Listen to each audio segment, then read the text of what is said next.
Fala pessoal, começando agora mais um episódio do SCS Podcast. Hoje estou novamente na presença do nosso gerente de marketing, Nathan Dias, e tenho a honra de receber mais um amigo, né? Estou tendo a honra de receber vários amigos pessoais aqui no nosso podcast. Um advogado de Santa Catarina, criminalista, raiz, um cara que vem se destacando muito tanto na parte acadêmica quanto na parte prática da advocacia também, que é meu querido amigo Guilherme Silva Araújo. Seja muito bem-vindo, meu amigo, e obrigado por aceitar nosso convite.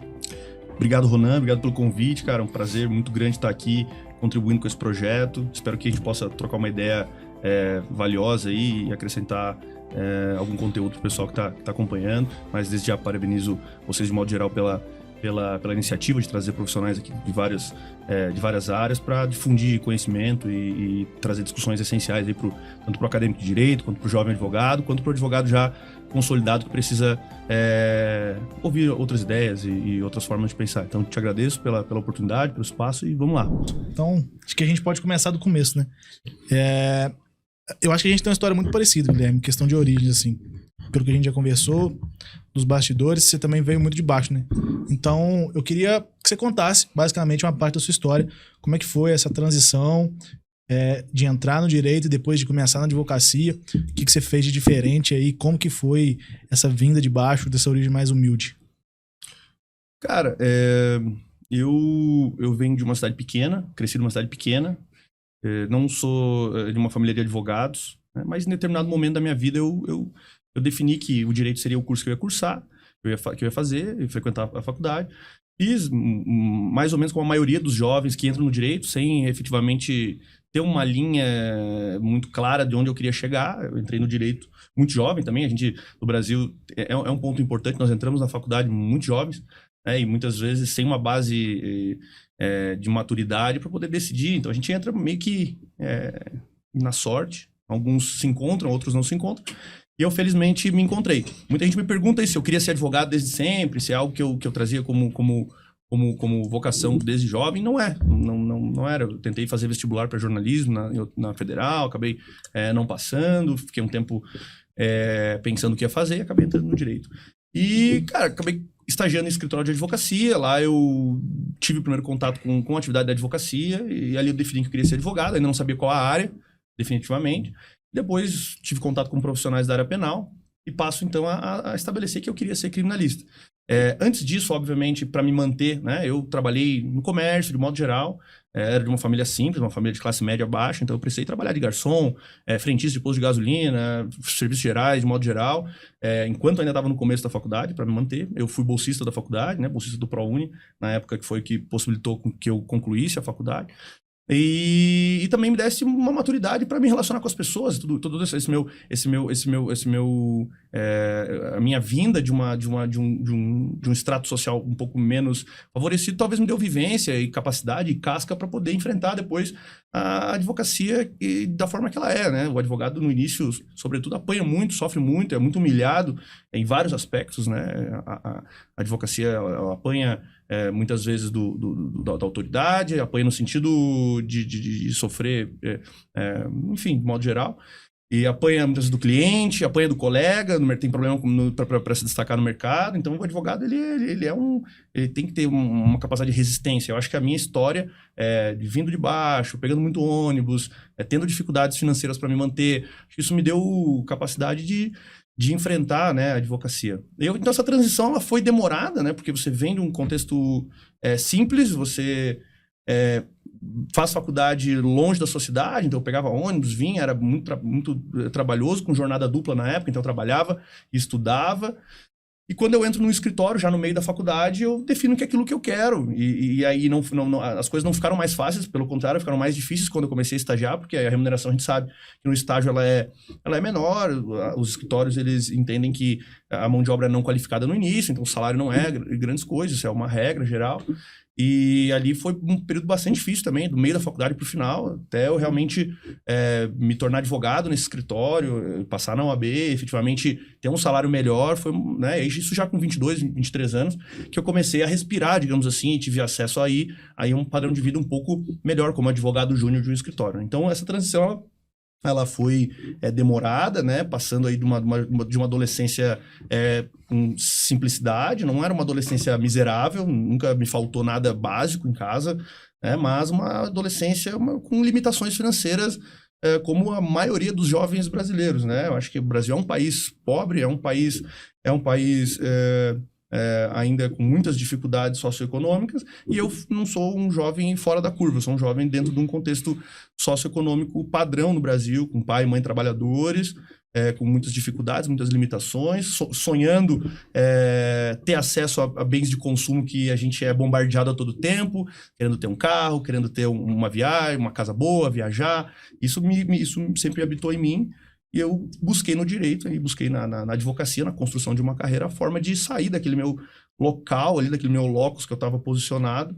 Eu poderia ficar ali numa cidade pequena, trabalhando no comércio, talvez, e me submetendo a uma vida não medíocre, mas uma vida sem muita emoção, né? E eu optei por mudar. Então, saí de Garopaba depois, fui morar em Florianópolis, mas aí a gente, no decorrer da conversa, aí vai conversando. Mas o início, eu acho que me marca muito isso, né? A dificuldade de fazer uma faculdade no Brasil, a dificuldade de fazer uma faculdade tendo que trabalhar paralelamente, a dificuldade de se inserir no mercado. Então, eu tive a sorte de conseguir um estágio, ou talvez um pouco de força de vontade de procurar um estágio, porque hoje o pessoal pergunta, né? Como é que eu entro num escritório bom? Vá atrás, bata as portas, mande e-mail. As pessoas não vão lhe buscar na sua casa para você fazer um estágio. Hoje o jovem, eu recebo muitos currículos, muitas mensagens. Dicas, eu abro caixinha de perguntas às vezes, dica para conseguir um estágio.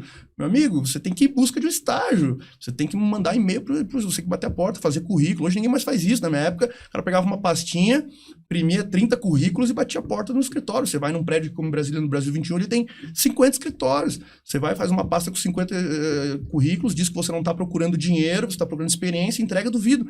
Em determinado momento não vai ter um escritório ali que acabou de demitir o estagiário, ou que está pensando em demitir o estagiário, que gosta da sua atitude, que se vê em você e bota você para dentro. Só que se você ficar em casa, na internet, achando que você vai conseguir um grande estágio, você vai... Então foi o que eu fiz naquela época, né, velho? Eu botei, fiz uma pastinha, me lembro, uma pastinha de plástico, né, com currículo dentro, peguei um ônibus de onde eu morava, que era fora no centro, fui até o centro e bati a porta de todos os escritórios da cidade mandando currículo. Até que um lá me contratou. Na época, R$280 era a bolsa mensal, para trabalhar 4 horas. E ali foi onde eu abro a cabeça, velho. Eu não tinha roupa social para ir pro estágio, eu não usava, né? Então, assim, óbvio que meu pai, dentro da alimentação dele, me deu um baita apoio dentro do que ele podia, mas eu me lembro, assim, e sempre me lembro bastante saudade dessa época, mas ao mesmo tempo percebendo que quanto é bom a gente mudar nesse contexto. E, pô, eu precisava uma camisa social, um sapato social, era uma coisa que, para mim, era difícil, era luxo, né? E o escritório era um escritório que exigia uma imagem, um certo padrão, e na época eu tinha essa dificuldade. Então é bacana ver que a gente, né, trilhou esse caminho e passa muito rápido, né? Isso aí faz praticamente já 12 anos que isso aconteceu, né? Enfim, mas eu acho que é isso. O meu começo foi basicamente nesse sentido. Você teve quanto tempo de escritório como estagiário e como júnior depois, antes de abrir o seu? Cara, entre o começo desse estágio aí e eu saí foram quase 5 anos. Trabalhando no mesmo escritório. Então, eu fui estagiário 2 anos, que é o período ali da lei de estágio. Depois eu fui contratado como assistente jurídico, daí já com um salário mínimo, um salário um pouco melhor, uma carga horária maior, mas já fazendo um trabalho muito mais técnico de advogado, já peticionando, enfim, atendendo um outro cliente, junto com os advogados do escritório. E depois logo fui aprovado na OAB, ainda quando estudante ali, no nono semestre. E me formo, pego a carteira e logo já começo a advogar como associado nesse escritório. Então ali foi uma baita escola, né? Ali eu aprendi muita coisa. Fiquei 1 ano como associado lá.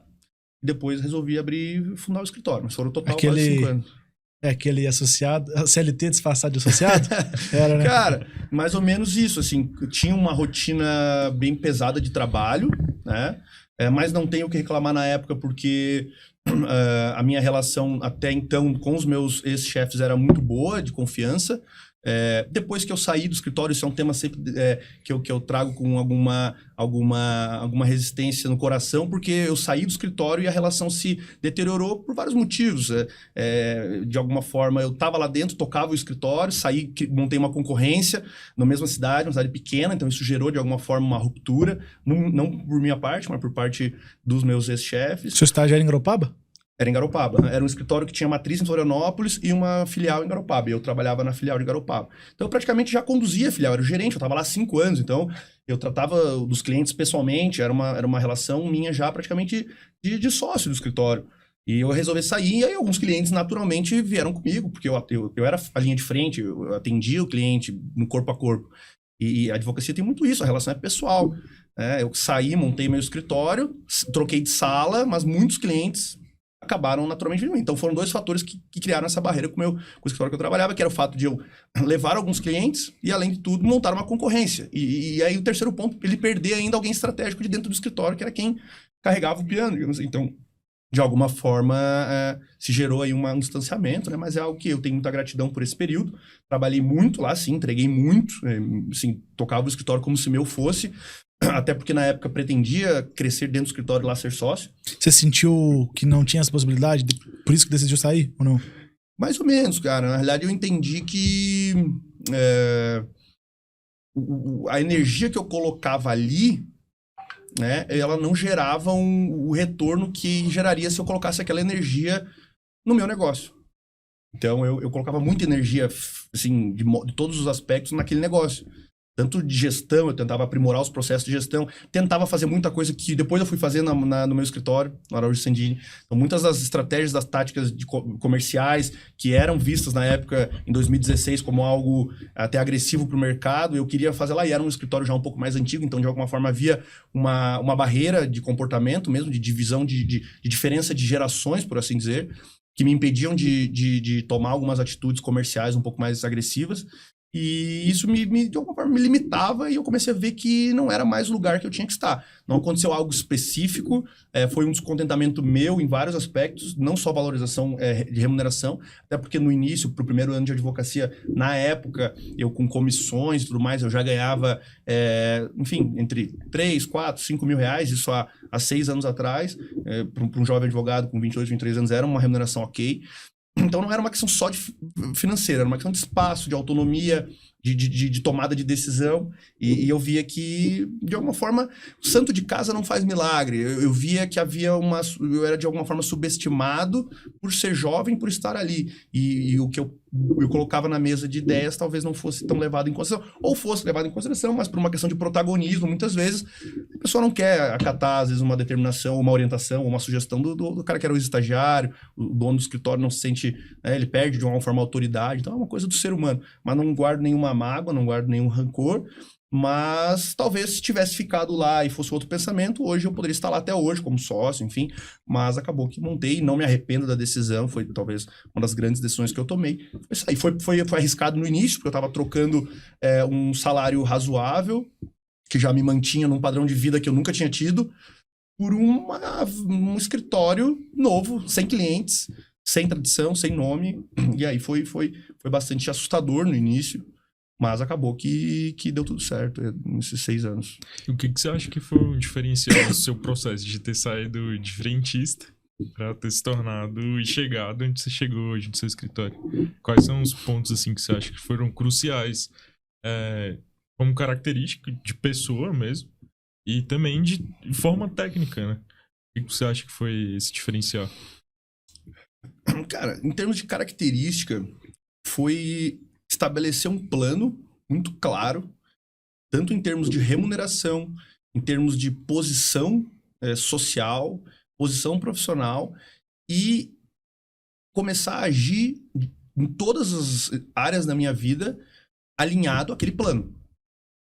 Então, desde as minhas ações vinculadas aos meus relacionamentos, desde dos programas que eu fazia, os lugares que eu ia, as pessoas que eu passei a me relacionar, tudo aquilo não era por acaso. Tudo constituía um conjunto para formar um todo que me levaria aonde eu queria chegar. Sim. Então, acho que no campo de atitude foi analisar lá na frente. Uhum. Pode parecer clichê às vezes, mas as pessoas elas caminham muitas vezes sendo levadas pelo acaso. A pessoa vive o mês, depois o outro, depois ela vê o que acontece, ela espera que as coisas aconteçam. Eu, muito cedo ali, quando eu defini que eu queria ser advogado, né? Então quando eu saio do posto e vou para o escritório, até então ali eu estava perdido. 19 anos, 20 anos, vou fazer um estágio porque eu ali eu senti que eu precisava viver o direito um pouco mais de uma forma prática. Mas até então eu não sabia se eu queria ser advogado, se eu queria ser policial, se eu queria ser juiz, promotor, eu não sabia. Quando eu vivo a advocacia através do estágio e defino dentro de mim que aquilo é o que eu quero para minha vida, eu estabeleço um plano de, olha, eu quero me formar com tantos anos. Para mim não havia outra opção. Passar na OAB era algo que eu tinha que fazer. Fazer uma pós-graduação era algo que eu tinha que fazer. Eu tinha tudo já muito planejado. Então eu saio antes da graduação terminar, eu já começo uma pós-graduação, já começo outra pós-graduação. Eu acho que o diferencial foi esse, ter muito claro na minha mente onde eu queria chegar. E de forma técnica, velho, eu acho que eu sempre fui um cara de buscar conhecimento não convencional. Então, sempre fui um cara que li muita coisa fora da doutrina, sempre fui um cara que li sobre empreendedorismo, fui um cara que fui ler poesia, romance, e, cara, eu acho que isso foi me dando um repertório cultural de vivência, saca? Que me possibilitou me relacionar com as pessoas de forma mais inteligente, né? Legal. Então, ir para eventos, cursos, congressos, palestras. Eu saía da minha universidade, na época, eu estudava numa cidade chamada Tubarão, que é uma cidade ao sul, no sul de Santa Catarina, uma cidade universitária, tem uma universidade privada lá.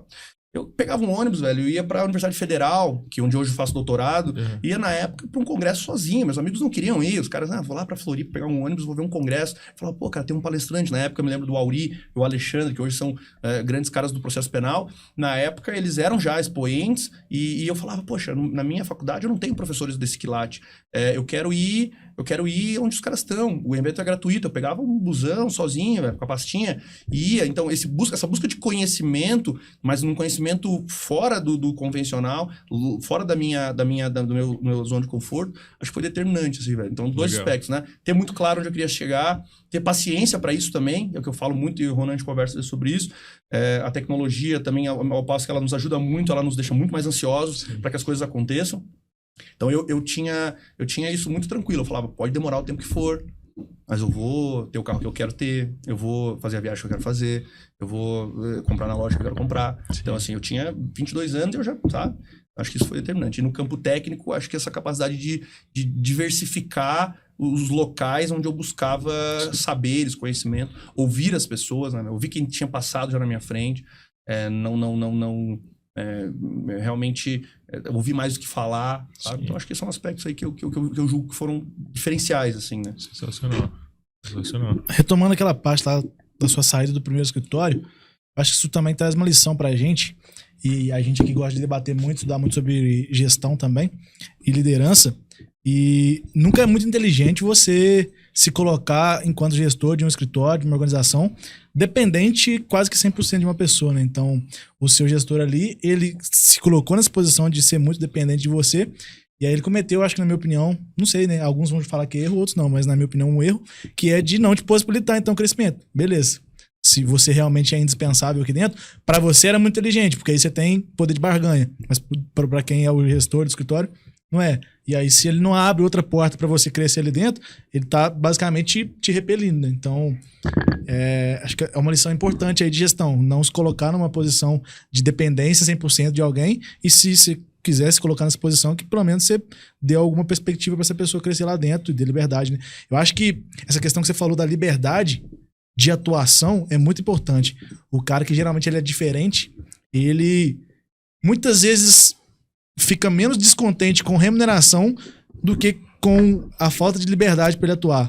Então, às vezes, o cara chega, propõe alguma coisa, e toda vez que ele propõe alguma coisa, o cara não dá ideia, não compra, e o cara vai ficando ali desmotivado, quando vê ele já saiu, né? E acho que acredito que são coisas que você hoje se preocupa na gestão do seu escritório. Exato. Acho que são dois pontos, Ronan, que tu trata muito, muito pertinentes, cara. Compreender efetivamente que tu tem que montar um negócio não dependa de uma pessoa é essencial, né? Ela não pode depender nem de ti e muito menos de um colaborador. O negócio tem que funcionar em alguma medida organicamente. De forma orgânica. E óbvio que você depende das peças ali para trazer um requinte a essa operação e dar um ar técnico àquilo. Mas, e lá naquele escritório, de fato, acho que eu acabei pela minha própria característica, assumindo muitas responsabilidades ali de atendimento do cliente. Então, todo o processo dentro do escritório, processo não judicial, mas o processo interno do escritório, eu participava dele integral. Eu tinha muita sede, muita fome de aprender, então o que me dava de qualquer área, eu fazia, trabalhista, civil, empresarial, eu fiz muita audiência trabalhista, isso me deu uma casca, daí foi um outro período de aprendizado. Eu tinha aquele aprendizado do comércio, da rua, da vida difícil do estudante e tal, e aí eu venho e me refino com um conhecimento jurídico em várias frentes. Então isso me deu uma maturidade gigante de atender cliente empresário, atender... Sim, eu fiz praticamente todas as áreas do direito, foram poucas as áreas, estava falando hoje do previdenciário, foi uma das poucas que eu não fiz, previdenciário, tributário, mas trabalhista, ambiental, civil, empresarial, tudo isso foram áreas que eu tive contato, que eu sentei, estudei e fiz, porque esse escritório era um escritório um pouco generalista, assim, fazia um pouco de tudo. Então, nesse ponto, eu acabei assumindo o processo interno do escritório, e quando eu saí, acho que o escritório seguiu, acho que com sucesso, não acho que eu fui algo que a minha saída impediu o escritório de crescer, mas talvez eles tiveram alguma dificuldade, né, nesse processo até encontrar outras pessoas que pudessem dar continuidade àquele processo. E, exato, assim, no que diz respeito ao meu escritório hoje, eu tento não cometer aqueles erros que eu via que meus gestores cometiam. Porque, poxa, eu acho que um dos aspectos mais inteligentes do ser humano é aprender com o erro dos outros, né? Não aprender apanhando. Você vê algo do seu lado, a pessoa errando, e o resultado do erro, e você tiver uma percepção sobre aquilo, poxa, eu não vou cometer o mesmo erro, eu vou tentar agir diferente. E lá no nosso escritório, a gente, de algum modo, é óbvio que sempre vai ter uma outra divergência, tem sócios que têm uma outra divergência, tem uns colaboradores que acabam mudando e tem outro projeto, mas a gente preza muito por isso, por ouvir as pessoas que estão lá, efetivamente, tentar valorizar as pessoas que estão lá, não só em termos de remuneração, mas também em termos de autonomia. Ou seja, se eu tenho profissionais ali, advogados, estagiários, pessoas que estão ali dentro, eu tenho que fazer dali um local em que as pessoas tenham voz, né? Em que as pessoas realmente tomem decisão e não que sejam somente um instrumento para que eu desenvolva a minha atividade. Então, eu prezo muito por isso. A gente debate muito no escritório hoje, seja sobre questões técnicas também e questões gerenciais.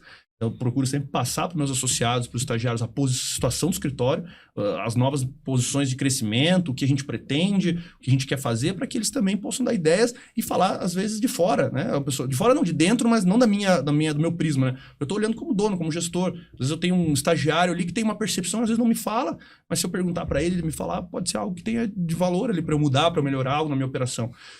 Então eu tento, óbvio que a gente comete erros, e como gestor, a gente não aprende a ser gestor na advocacia, né, velho? Então a gente aprende direito, eu cometo erros às vezes, muitas vezes, procuro melhorar como gestor, como sócio do escritório, mas eu acho que esse pilar de quem eu sei que tem autonomia, que quer autonomia, eu trago para a minha sociedade. Então hoje o nosso escritório ele começa com 2 sócios e praticamente todos os sócios que vieram depois, eles foram associados ou foram estagiários que vieram para a sociedade, né? E hoje são sócios cotistas do escritório. Dos sócios cotistas hoje, todos, com exceção do Felipe, que foi quem fundou comigo o escritório, os outros 4, eles foram associados ao escritório. Foram associados, entraram numa posição hierarquicamente inferior e em algum momento encontraram seu espaço dentro da estrutura e passaram a ter autonomia e ter seu crescimento interno, né? Então, eu tento muito não cometer esse erro. De ter pessoas, ter talentos ali dentro, pessoas que podem me ajudar, podem fazer com que o escritório cresça, podem me trazer maior resultado, e eu deixar aquela pessoa na geladeira ali só produzindo para mim. Isso é um erro de gestão, porque essa pessoa uma hora vai sair. A pessoa uma hora ela vai montar o negócio dela, ou ela vai para outro escritório. Então a coisa tem que ser boa para todo mundo, né, cara? Então eu tento fazer isso. Às vezes a gente erra, mas de modo geral, assim, a gente vem fazendo e tentando desempenhar um plano de carreira. Então foi uma coisa que a gente implementou no escritório ano passado, né? Então a pessoa que entrou saber qual é o trajeto que ela tem dentro do escritório, saber de onde ela sai, onde ela pode chegar, o que ela precisa fazer. A gente criou um esquema meio que de gamificação, com pontuação. Então, se a pessoa faz um mestrado, se a pessoa faz uma pós-graduação, se ela publica um artigo, se ela dá uma palestra, isso tudo vai gerar ponto para ela, né? Para que ela possa, nessa carreira, nesse plano de carreira, ascender. Então, lá no escritório, você pode ter uma associada que vire, por exemplo, um sócio pleno, vamos dizer, uma associada advogada júnior. Ela pode virar uma advogada plena ou uma advogada sênior mais rápido que outra, em que pese ela está com menos tempo, desde que ela tenha, durante esse período, se desenvolvido mais academicamente, tecnicamente, até mesmo participando, a gente valoriza a participação das instituições, dentro da OAB, associações. A gente criou critérios ali, a partir de estudos que a gente fez, criou uma comissão no escritório, montou isso, e isso foi um dos grandes pontos que a gente fez, assim, para que a pessoa saiba onde ela pode chegar, né? Não tem nada mais desmotivador de estar trabalhando ali, segunda a sexta, e tu não saber, pô, tá, eu ganho 3 mil reais por mês. E aí, quando é que eu vou ter um aumento? Quando é que eu vou melhorar minha vida? Eu quero trocar de carro, eu quero fazer uma viagem. A pessoa sabe, né? Então, acho que isso foi um ponto legal, assim, que a gente tentou fazer. Legal. Eu não tinha visto até então nem o escritório com isso, né? Negócio muito massa de gestão. Que, na verdade, é mais aplicado dentro de empresa normal, né? E não dentro de escritório. Mas são poucos que fazem. São poucos. E uma das coisas que você falou que é extremamente importante, né? Que dentro do curso de Direito não aprende a gerir pessoas, gerir uma empresa. Como que foi esse processo de você tomar essa decisão de fato, empreender? Porque eu vejo que é uma grande dificuldade dos advogados, né? De fato, cara, botar o negócio no peito e ir pra cima, sabe? Como é que foi esse processo? Cara, foi acontecendo. Esse foi um processo que não foi tão planejado. Talvez da minha vida, de várias das coisas que eu alcancei, né, tanto como docente, como professor, como advogado, talvez 80% era algo que eu sonhava, que eu planejava e que eu sabia que uma hora eu ia conseguir e aconteceu. Agora, o crescimento do escritório como empresa foi algo que aconteceu um pouco por acaso. Isso me exigiu que eu me preparasse. Então, cara, a gente tinha um escritório em Garopaba. Em determinado momento eu penso que Garopaba é pequeno e que aquele mercado é limitado. E eu ficar em Garopaba não se alinhava àqueles objetivos que eu falei para vocês lá atrás que eu tinha de vida, de financeira, de tipo de advocacia. Eu sabia que se eu ficasse em Garopaba, poderia ter uma vida confortável, boa, qualidade de vida, mas aquilo que eu pensava para minha vida seria muito difícil. Não estou dizendo que não é possível. Talvez seja possível, mas não é que eu via muito mais difícil. Então eu vou para a capital, abro o segundo escritório. Então, é o meu primeiro ponto de crescimento. Eu abro uma unidade. Eu não tinha clientes em Florianópolis, não tinha clientes em Floripa. Eu tinha uma ideia. Veja, se eu for para Florianópolis, eu vou ter um outro campo de prospecção, eu vou me relacionar nessa cidade e eu vou me valorizar em Garopaba. E a cidade pequena, o pessoal ia ver, oxe, os caras estão sérios. A gente começou muito jovens, então havia uma desconfiança na cidade. Pô, esses moleques aí de 23, 24 anos, né? Não tinha uma advocacia que já dominava ali há muito tempo. Então, abrir um escritório em Florianópolis foi um primeiro ponto comercial, foi uma estratégia comercial. E não foi para atender clientes que eu já tinha. Geralmente o cara abre uma base porque ele já atende um cliente no local. Eu já atendo um cliente da cidade, eu vou abrir uma base para melhor atender o meu cliente. Não, eu não tinha um cliente em Florianópolis. Que é o que você faz hoje, né?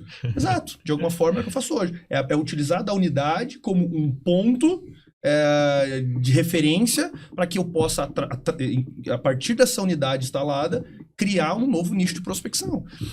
E eu fiz isso em Florianópolis. E aí, cara, deu muita coisa certa. Eu virei professor em Florianópolis, então isso foi um ponto bem importante, que me colocou, assim, em sala de aula. Então, conheci muita gente, né? Eu comecei a participar ativamente na época da OAB, então isso me deu também um respaldo. E experiência também ao conviver com outros advogados. Então, esse processo ele é muito por acaso.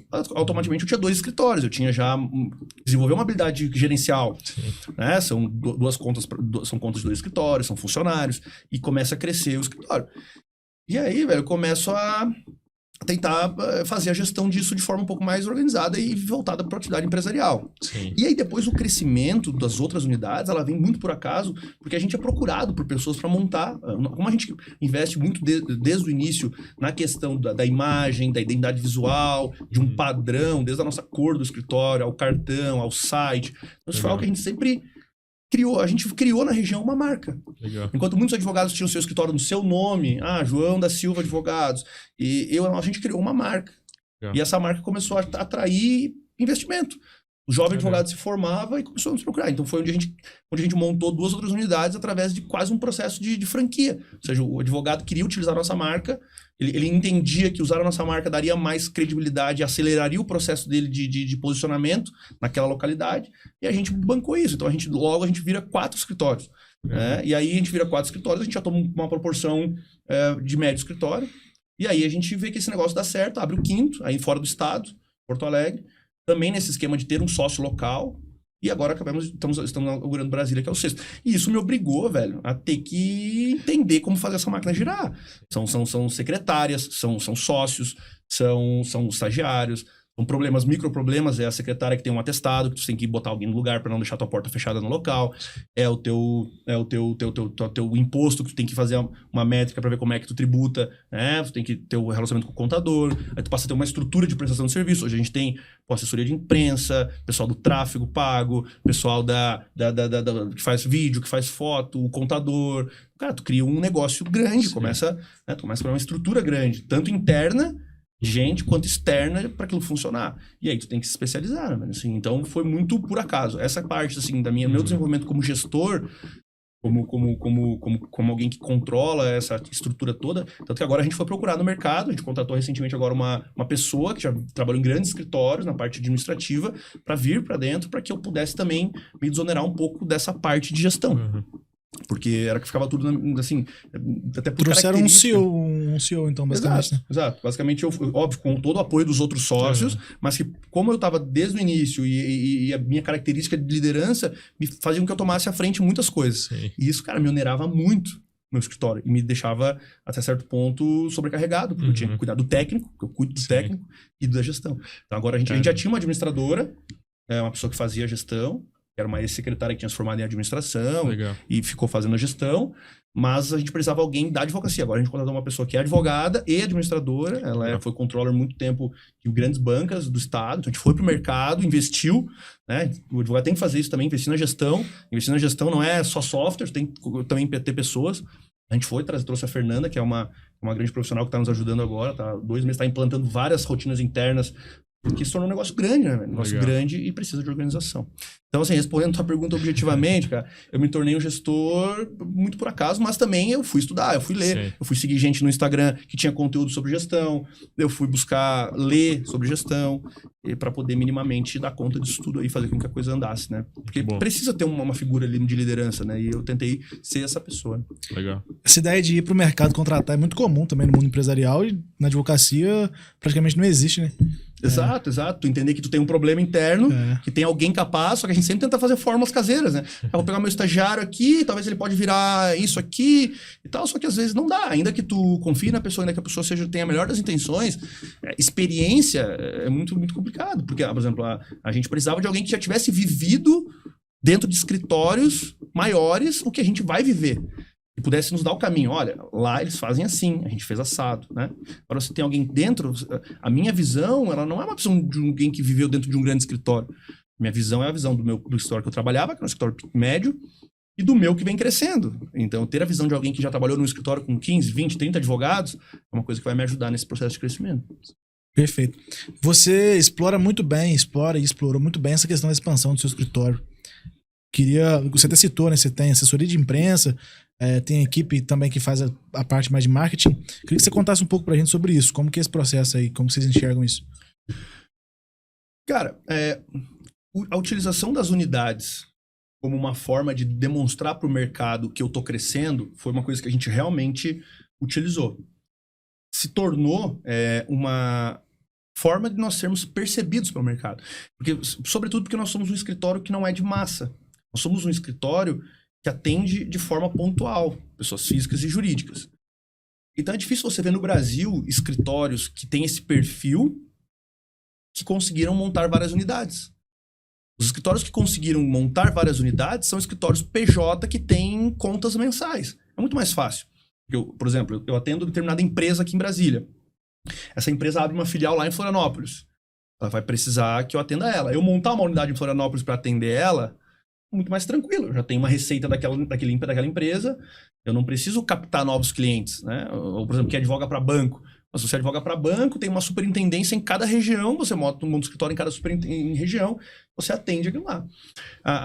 E esse processo, já um escritório que atenda a pessoa física e jurídica de forma pontual, em que pese a gente tenha empresas, hoje a gente tem mais de uma dezena de empresas que são mensalistas, a gente teve que fazer de um modo diferente. Não botar a unidade para atender um cliente, mas usar a unidade como uma forma de expandir territorialmente a atuação. Então, no criminal, por exemplo, a gente estava concentrado em Garopaba e Florianópolis, que era a cidade pequena, onde eu comecei, e a capital. Quando eu percebo, eu sou procurado por outros advogados que querem abrir o Araújo Sandini num raio de distância de 200 e poucos quilômetros, eu vejo, poxa, é uma oportunidade de eu estar com a minha placa em outra cidade. Sim. E talvez fazendo a abrangência de um mercado que eu não consiga alcançar estando em Florianópolis. Ainda que um ou outro cliente possa sair lá de Tubarão e ir até Florianópolis, eu fixar uma base em Tubarão faz com que eu esteja mais próximo e seja mais cômodo para o cliente, né? Sim.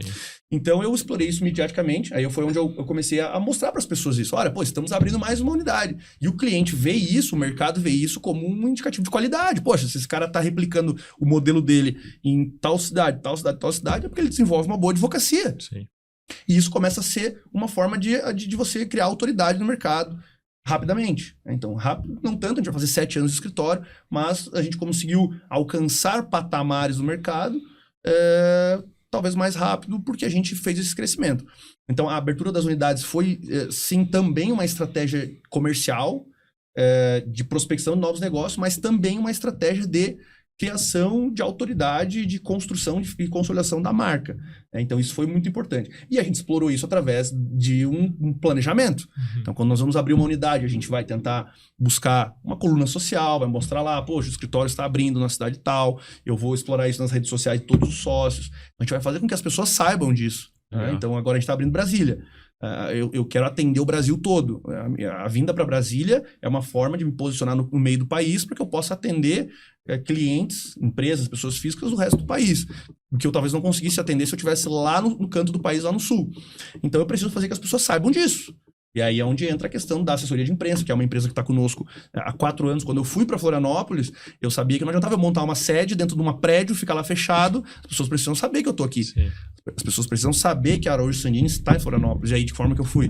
Fui para o mercado na época e trouxemos uma assessoria de imprensa, que era uma das melhores da cidade. Investimos um dinheiro, ela é terceirizada, ela presta serviço, e ela começou a nos dar visibilidade, nos colocar na televisão, para comentar um assunto, cuidar das nossas redes sociais, fazer um planejamento estratégico de branding para a nossa rede social. Então, nosso posicionamento na rede social nunca foi um posicionamento de prospecção agressivo, mas foi de construção de uma imagem. Ou seja, o cliente entra no nosso Instagram, ele sabe que tem vida, tem postagem, tem algo acontecendo, tem uma empresa funcionando. Então tem um planejamento de cores, de matérias, então a gente criou nomes, né? Enfim, atualização da lei e tal. Então toda quarta-feira vai uma matéria. Então o seguidor já sabe, passa a ser um canal de conteúdo, né? Então assim, velho, o marketing pra gente foi essencial. A gente apostou no marketing, mas um marketing consciente, por assim dizer, sabe? Um marketing estratégico, que jogasse a nosso favor, mas ao mesmo tempo que não nos parecesse que a gente estava desesperado no mercado. Então era construção de uma marca, né? Então é algo demorado. Para nós sermos hoje o escritório que nós somos, a gente vem peleando, né? Então se botar o nome do Google, Araújo Sandini, você vai ter ali uma série de coisas que foram planejadas aparecer ali. Foi através de uma inserção numa mídia, através de um blog, um artigo que foi publicado. Então o nome ele passa a fazer parte do imaginário do mercado e você começa a ganhar respeito, né? Respeito pelos seus colegas, respeito pelos clientes, né? E aí começa a girar, cara. Perfeito.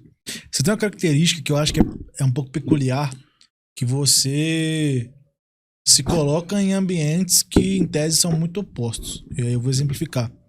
Hoje a gente está vivendo essa era do marketing jurídico digital, que é uma galera que é, na grande maioria, extremamente contra, por exemplo, academia, né? Contra docência, contra mestrado, contra doutorado. E aí você fez o mestrado, está no doutorado agora, mas também é um cara que está extremamente bem posicionado nas redes sociais. Também tem essa questão um pouco de oposição. O advogado gestor, às vezes o cara da academia, ele tem muito aquela ideia da advocacia que é artesanal, que a advocacia não pode ser enxergada, não pode ser vista como empresa, e você reúne ali características de grupos que em tese são muito diferentes. Como que é isso?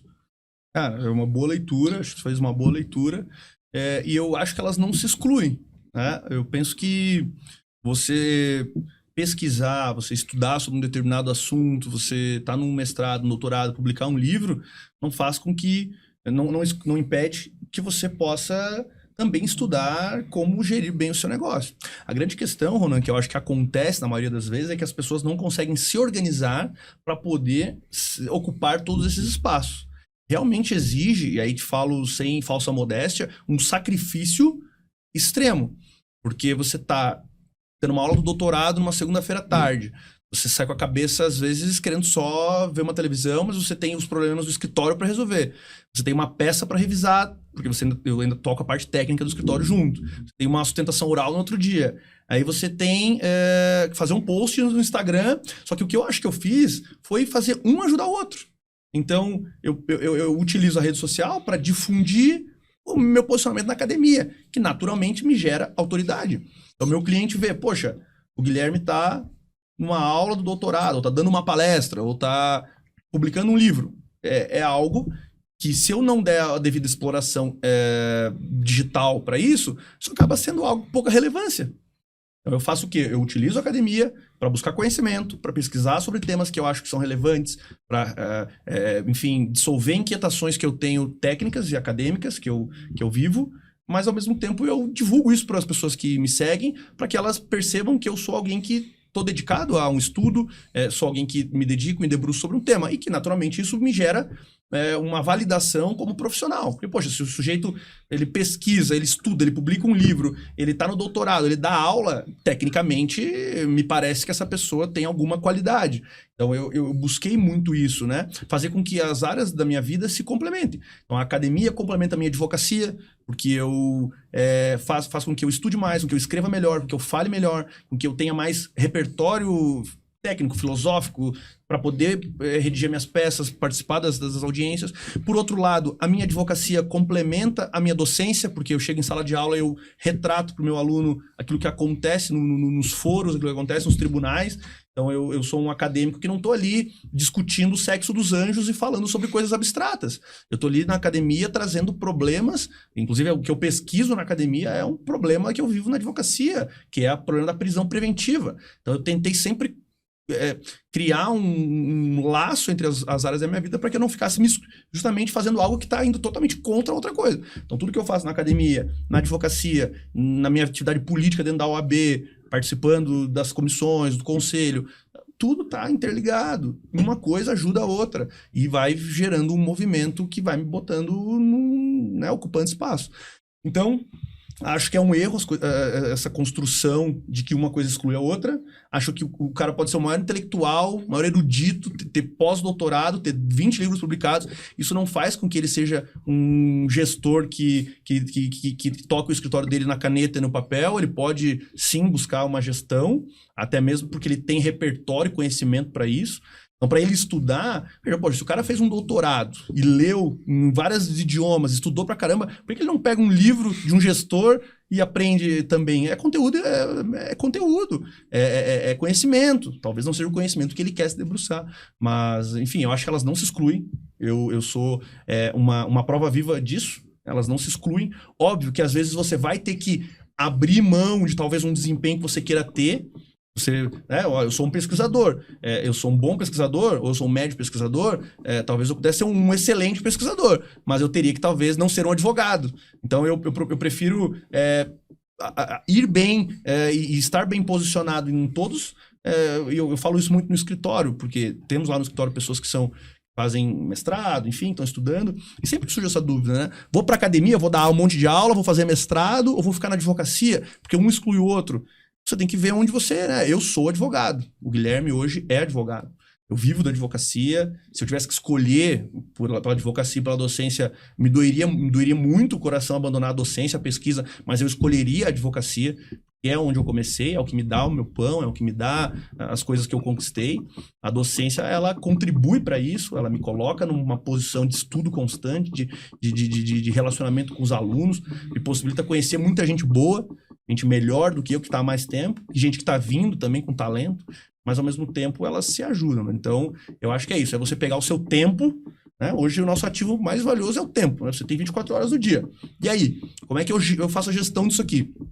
Eu vou dedicar 12 horas à academia e vou ficar morto para advocacia, ou eu vou dedicar 12 horas para advocacia e não vou conseguir ler um livro. Não, pera, se eu tenho 24 horas no dia, eu vou dedicar talvez 4 para academia, vou dedicar 4 para advocacia, vou dedicar uma para abastecer meu Instagram, vou utilizar 2 lá na OAB para participar, e cara, e distribuir as horas, né, em várias atividades. Isso acho que acaba sendo um diferencial, porque eu vou ocupando espaço, né, e aí tem acho que é uma qualidade, mas que ela custa muito.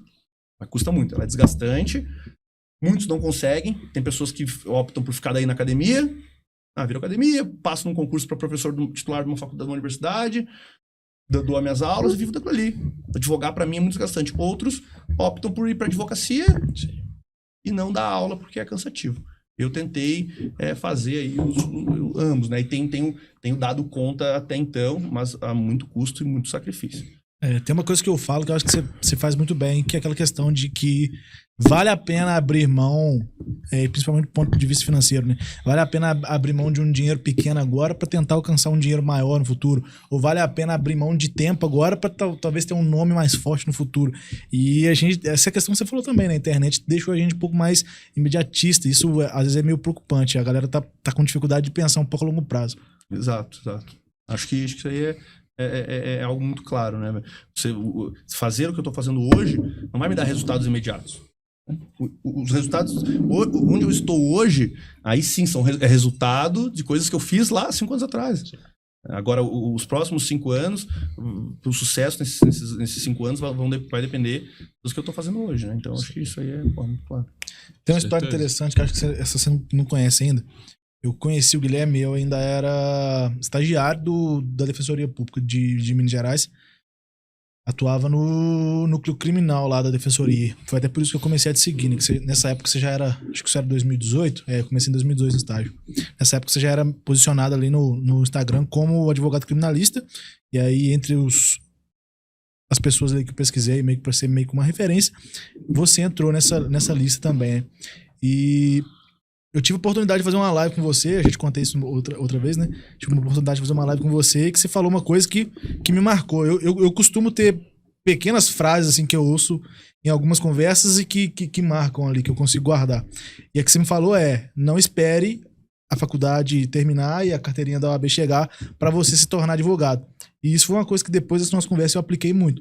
Tanto é que o que mais assusta hoje quando eu falo com as pessoas novas, né, pessoas desconhecidas, é que eu ainda não sou advogado. Então acho que eu enxergo isso como... Por muito tempo eu enxerguei como um teto de vidro. Hoje em dia eu enxergo como uma característica muito, muito benéfica, assim.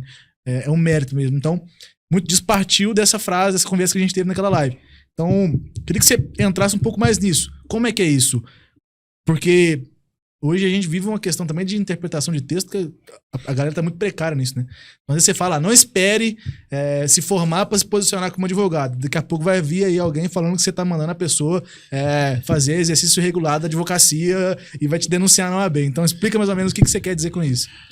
Cara, primeiro eu fico feliz, não é a primeira vez que tu fala isso, e certamente se de alguma forma eu contribuir para que tu pudesse refletir e agir, para mim é algo muito satisfatório, vendo sobretudo o teu sucesso hoje como profissional e como futuro advogado que eu sei brilhante que tu vai ser. Então eu fico muito feliz e te digo que para mim é gratificante, né, quando a gente escuta isso. Cara, o que eu falei é no seguinte sentido. Quando você está na graduação, você está vivendo um ambiente praticamente dentro de um looping que você não sabe o que vai ser depois que você pegar a carteira, depois que você entrar no mercado e depois que você entrar no jogo efetivamente. Você não sabe, é um desconhecido total. Você vive uma vida que é fazer as provas, ir para a faculdade, seu compromisso é esse, apresentar o TCC, passar na OAB. Enfim, quando você passa na OAB, você se forma, acontece tudo aquilo, né, que é muito bacana, é uma fase que eu lembro muito, eu fui tudo muito junto, assim, então eu me formei, passei na OAB, logo comecei uma pós-graduação, era presente, centro acadêmico, tudo meio junto, assim, eu saí pro mercado. Cara, quando isso tudo acontece, você acorda com a carteira na mão, você faz o juramento lá, tudo aquilo não serve mais de nada. Tudo aquilo ficou no passado, são lembranças boas que você tem, das amizades que você construiu, do porra que você tomou na formatura, daquele professor bom que você lembra com saudade, daquele ruim que você não... mas é que isso tudo ficou no passado. É a sua história. Agora, como você vai ganhar dinheiro, como você vai buscar realizar os seus sonhos, isso é algo que vai ser dali pra frente. Você zera, você passa uma lista, você passa uma lista, você passa uma risca, você risca essa situação, e dali você vai começar uma nova história. Óbvio, o aluno que você foi, as relações que você construiu, isso vai contribuir para quem você é, mas você tem que começar uma outra etapa da sua vida. E o que eu digo é o seguinte, se você esperar essa etapa, se você esperar para pensar nessa etapa, né, quando você virar advogado, você perdeu muito tempo. Você pensar em ser advogado, em como se vestir como um advogado, em como pensar como advogado, em como se relacionar como advogado, somente depois que você se formar, pagar a OAB, você está atrás de muita gente que já vai pegar a OAB se mostrando para o mundo como advogado.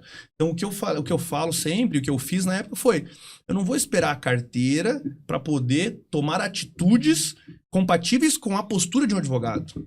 Né? Não é que você vai se apresentar como advogado, não é que você vai se vender como advogado, é que você vai se vestir como advogado, você vai se relacionar como advogado, você vai se portar como advogado, você vai falar como advogado, você vai frequentar lugares que advogados frequentam, porque isso vai fazer com que esse processo seja muito menos traumático. Vai fazer com que quando você entre no jogo, entre no game, você já esteja ambientado. Quando eu peguei a minha carteira, eu já tinha feito várias audiências junto com os advogados. Eu já andava de terno, eu já era visto como advogado na minha cidade. Eu já dava opiniões na época no Facebook sobre assuntos jurídicos. Eu já me posicionava para as pessoas que estavam ao meu redor como advogado. Então, pegar a carteira foi um ritual formal. Foi uma formalização que não me gerou uma transformação. E eu vejo muita gente, velho, levando a faculdade, depois eu vejo. O cara se formou, pegou a OAB, e aí ele vai pensar o que ele vai fazer. E aí, meu velho, tu vai pensar, depois que tu tá com a OAB na mão, o mercado te atropela. Tu fica pra trás. Quando tu vê, tu vai te sujeitar a muitas coisas não tão legais no mercado, a ter que advogar de forma bastante, às vezes, proletarizada. Porque você não pensou. E aí entra naquela pergunta que me fez lá no início que eu falei. Eu já sabia onde eu queria chegar. Se eu sabia onde eu queria chegar, por que eu ia esperar a carteira da OAB para poder começar a agir de forma adequada aos meus sonhos? Eu já fazia isso antes. Então o pessoal pegava no meu pé, velho, porque eu andava de terno na faculdade. Entendeu? E as pessoas dão risada hoje. É normal. Entendeu? Porque eu saía do estágio e eu ia pra faculdade. E, cara, não dava tempo para passar em casa. Dava tempo, eu ia 8 da manhã, 9 da manhã pro escritório, ficava até às 5 da tarde, saía, pegava um ônibus que saía da minha cidade às 5h30 e ia até Tubarão, que ela dava 1h30, na época ainda nós estávamos na reforma da ponte, tem uma ponte na cidade de Laguna, uma ponte que foi uma obra grande, que demorou muito tempo e gerava muitas filas. Então, cara, a viagem era uma viagem longa, ela chegava a durar 2 horas. Então eu não tinha tempo pra passar em casa, tomar um café, trocar de roupa, botar uma calça jeans. E eu não achava feio, eu gostava de usar terno. E aí entra essa situação. Além de eu não ter tempo, eu também não fazia questão de trocar, porque eu não tinha vergonha do que eu fazia. Eu me orgulhava de usar terno. Pra quem usava uma roupa de frentista antes, velho, usar um terno, uma camisa limpa, sabe, trabalhar num lugar com ar-condicionado, pra mim isso era motivo de orgulho, não era motivo de vergonha. Eu não ia de gravata, eu ia de terno, eu tirava a gravata, ia de blazer e calça, ou só de calça e camisa. Mas muitas pessoas tiravam a mesma onda. Esse aí já acha que é advogado, esse acha que é desembargador, esse aí acha que é isso, esse aí acha que é aquilo. E, cara, é engraçado que pessoas me encontraram já e me pediram desculpas. Isso é muito doido. Porra, eu ria de você, hoje eu te vejo numa posição bacana, eu vejo que tu tava certo porque tu já sabia o que tu queria ser, tu já mostrava para as pessoas o que tu era, né? Eu não precisei passar por um processo de, o cara todo dia vem de bermuda e chinelo pra faculdade, anda na cidade, do nada ele bota um terno e acha que vai convencer as pessoas a fechar contrato com ele. Quem que vai passar credibilidade assim? Agora eu era o guri da cidade pequena, que cresci, que me formei em direito, que todo mundo via já sempre vestido de terno, sempre se posicionando nas redes sociais sobre assuntos jurídicos. Então acontecia uma situação, eu ia pro Facebook, olha, acho isso, como um estudante de direito. Então foi muito mais fácil esse processo de compreensão das pessoas a respeito de mim como um advogado. Então eu acho que esse é o recado nesse tema que a gente conversou. Cara, se você quer ser juiz, se comporte como se um juiz fosse desde a faculdade. Estude o quanto que o juiz tem que estudar, frequente lugares que juízes frequentam, vá fazer um estágio voluntário se você puder, vá ler sobre a carreira de juízes que você... Cara, eu devorava as histórias dos advogados que eu queria É assim, por exemplo, figuras como Márcio Tomás Bastos, foi um grande criminalista e ministro da Justiça antes de falecer. Era um cara que eu gostava das curiosidades, eu gostava de como o cara se vestia, eu gostava de como que o cara se comportava, as histórias, eu lia ali no Google, nos blogs, e procurava a história do cara.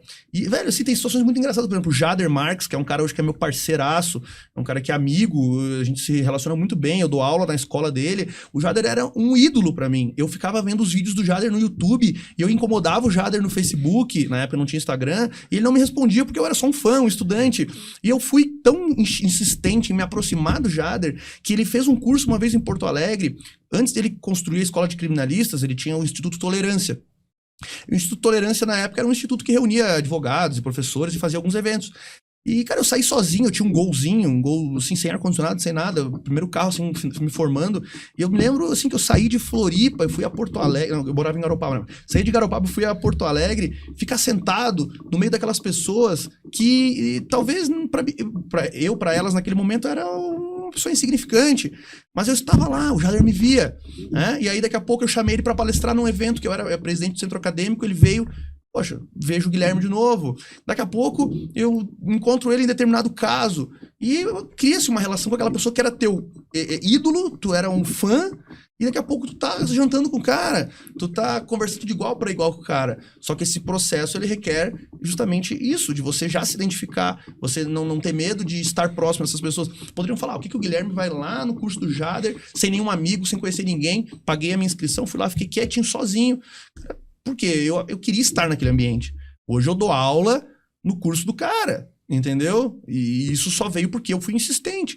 Então é que as pessoas, assim, elas erram muito porque elas esperam a água bater na bunda para começar a pensar em soluções. Agora, se você antevê esse movimento, é muito difícil que você tenha água chegando na sua bunda. Se você realmente já tiver uma capacidade de enxergar antes, eu acho que é algo que acaba sendo um diferencial. Cara, eu troquei ideia com um mentorado meu, que é criminalista, inclusive gosta muito de você, te acompanha muito, sobre essa questão de relacionamento, né? Porque eu vejo hoje, quando alguém quer se aproximar de alguém, dois extremos. Um, a gente já até trocou ideia, que é aquela questão de você chegar querendo ser uma ala, querendo se colocar numa posição superior. E tem uma outra posição também que eu não acho que é tão favorável, que é aquela de você já tentar se aproximar, se colocando numa posição muito inferior. Que acaba que você gera já um certo menosprezo da forma que a pessoa está te enxergando. Então, nem tanto para mais e nem tanto para menos. E aí eu já vi você falando sobre isso, né? Então eu queria entender como é que hoje o seu processo, quando você quer se aproximar de alguém, como que você gosta que as pessoas que já te enxergam como uma certa referência gostam que essas pessoas se aproximem de você também, como que você faz para construir relacionamento, como é que é isso? Eu acho que o relacionamento, ele se constrói muito através de outras pessoas que podem te aproximar de pessoas. Acho que é muito importante que você não tente fazer uma aproximação, muitas vezes agressiva e que se torna inoportuna. Então você chegar e chamar uma pessoa e dizer, olha, quero ser seu amigo, quero jantar com você, quero, né, lhe conhecer, passa a ser uma coisa um pouco invasiva. Mesmo porque hoje você não sabe com quem você está falando nas redes sociais, não sabe qual é a intenção da pessoa. Então é algo que quem está numa posição um pouco mais exposta acaba muitas vezes entrando na defensiva e também, né, colocando algumas barreiras. Então eu geralmente acho que... Geralmente não. Quando eu busco alguém como referência, e eu tenho muitas referências, que eu sou um cara muito humilde em relação às minhas referências, e não tenho problema em falar de quem eu sou fã, de quem eu admiro, quem eu leio, quem eu vejo, quem eu escuto, quem eu estudo. Acho que esse é o primeiro passo. O ego, às vezes, impede. A pessoa te admira escondido, mas publicamente ela não manifesta isso, porque ela acha que isso diminui ela. Então, você efetivamente mostrar para a pessoa que você admira ela é importante. Isso é uma forma de desconstruir uma barreira. Todo mundo gosta de ser admirado, todo mundo gosta de receber elogio, todo mundo gosta de ser reconhecido, porque nós vivemos uma constante autocrítica e insegurança. Os maiores advogados, os maiores professores têm suas inseguranças, os maiores empreendedores têm suas inseguranças, e você de alguma forma validar o que ele está fazendo, você chegar depois do professor da palestra e dizer para ele, olha, a palestra foi boa, sua aula foi boa, é muito importante para que essa pessoa siga fazendo aquilo, porque muitas vezes as pessoas vão publicizar a crítica, né? Então a pessoa não gostou de algo que você falou, ela vai criticar. Agora, poucos, eu falo na graduação, eu leciono na graduação há 5 anos. E é muito difícil o aluno que vai na coordenação elogiar a aula do professor. Sabe? Olha, professora, pô, eu gostei da aula daquele professor, é muito bom. Geralmente o aluno vai lá na coordenação quando o professor se atrasa, ou quando o professor não preparou direito a aula, quando o professor... Então eu sempre falo, o pessoal vem me elogiar. Falo, poxa, elogie na coordenação, mande um e-mail pra coordenação. Se a minha aula foi boa, cara, vai lá, manda um e-mail pra coordenação, diz que a minha aula é boa, porque isso vai me ajudar. E isso é uma coisa que o ser humano tem de característica, às vezes, complicada. Então, em relação à aproximação, tem muita gente que você é uma pessoa, né? É um exemplo claro de alguém que estava no outro lado do país, eu não tinha nenhum motivo para poder construir uma relação, mas soube se aproximar, não sendo um cara invasivo, ao ponto de eu pensar, poxa, cara mala, mas ao mesmo tempo fazendo perguntas pertinentes, né? Ou seja, sempre que eu abria a caixa de perguntas, tu trazia questionamentos que me faziam pensar. Então aí você vai começar, esse cara não é um cara bobo, esse cara é um cara que tem uma bagagem, ou esse cara pelo menos é um cara diferente. E você começa a dar uma abertura para essa pessoa, e aí começa a se construir uma relação. Óbvio que também tem as pessoas, elas vivem num ambiente de muita troca, então você vai, poxa, o que eu ganho? E não ganho no sentido financeiro, mas o que me agrega ter essa pessoa perto de mim? Então, porque eu não quero perto de mim uma pessoa que só me suga, que nada me agrega, que nada me, né, que só até quer se aproximar de mim para eu ter alguma vantagem. Então, eu acho que tem uma máxima que seja interessante, não seja interesseiro, né? Então, se aproxime das pessoas com repertório, sendo uma pessoa que efetivamente as pessoas querem estar perto, uma pessoa agradável, e desenvolva essa habilidade. Não force a barra. Se você vê que a pessoa naquele momento não te deu abertura, não é porque ela é uma má pessoa, talvez você um dia vai estar, e eu vejo muito isso, quando eu era um estudante, poxa, mandar uma mensagem pro cara que tá lá trabalhando e dizendo, olha, eu te admiro muito, não sei o quê, lá. Muitas vezes o cara não tem o que te falar, tá, beleza, obrigado e tal. E você, o cara é arrogante, mas, cara, o cara tá fazendo a dele. Ele recebe dessas mensagens várias. Então, procure estar nos lugares que as pessoas estão, né? O digital é importante, é essencial, mas nada assim, supera. O cara vai palestrar, você vai lá, aí você vai palestrar a segunda vez, ele tá lá de novo. Daqui a pouco tu tá 3 vezes na palestra, o cara vai falar com você. Pô, amigo, legal, tá sempre na minha palestra. Você vai lá, compra o livro do cara, você comenta as coisas dele no Instagram. Ninguém é tão frio ao ponto de te ignorar, né? Agora, não adianta você achar que você vai chegar, chamar um cara no Instagram, um cara que tem, sei lá, 20, 30, 40, 50 mil, 100 seguidores, ou é um cara que já é relevante pro mercado, que você vai chegar, vai mandar uma mensagem, o cara vai ficar seu amigo, vai começar a conversar contigo todo dia.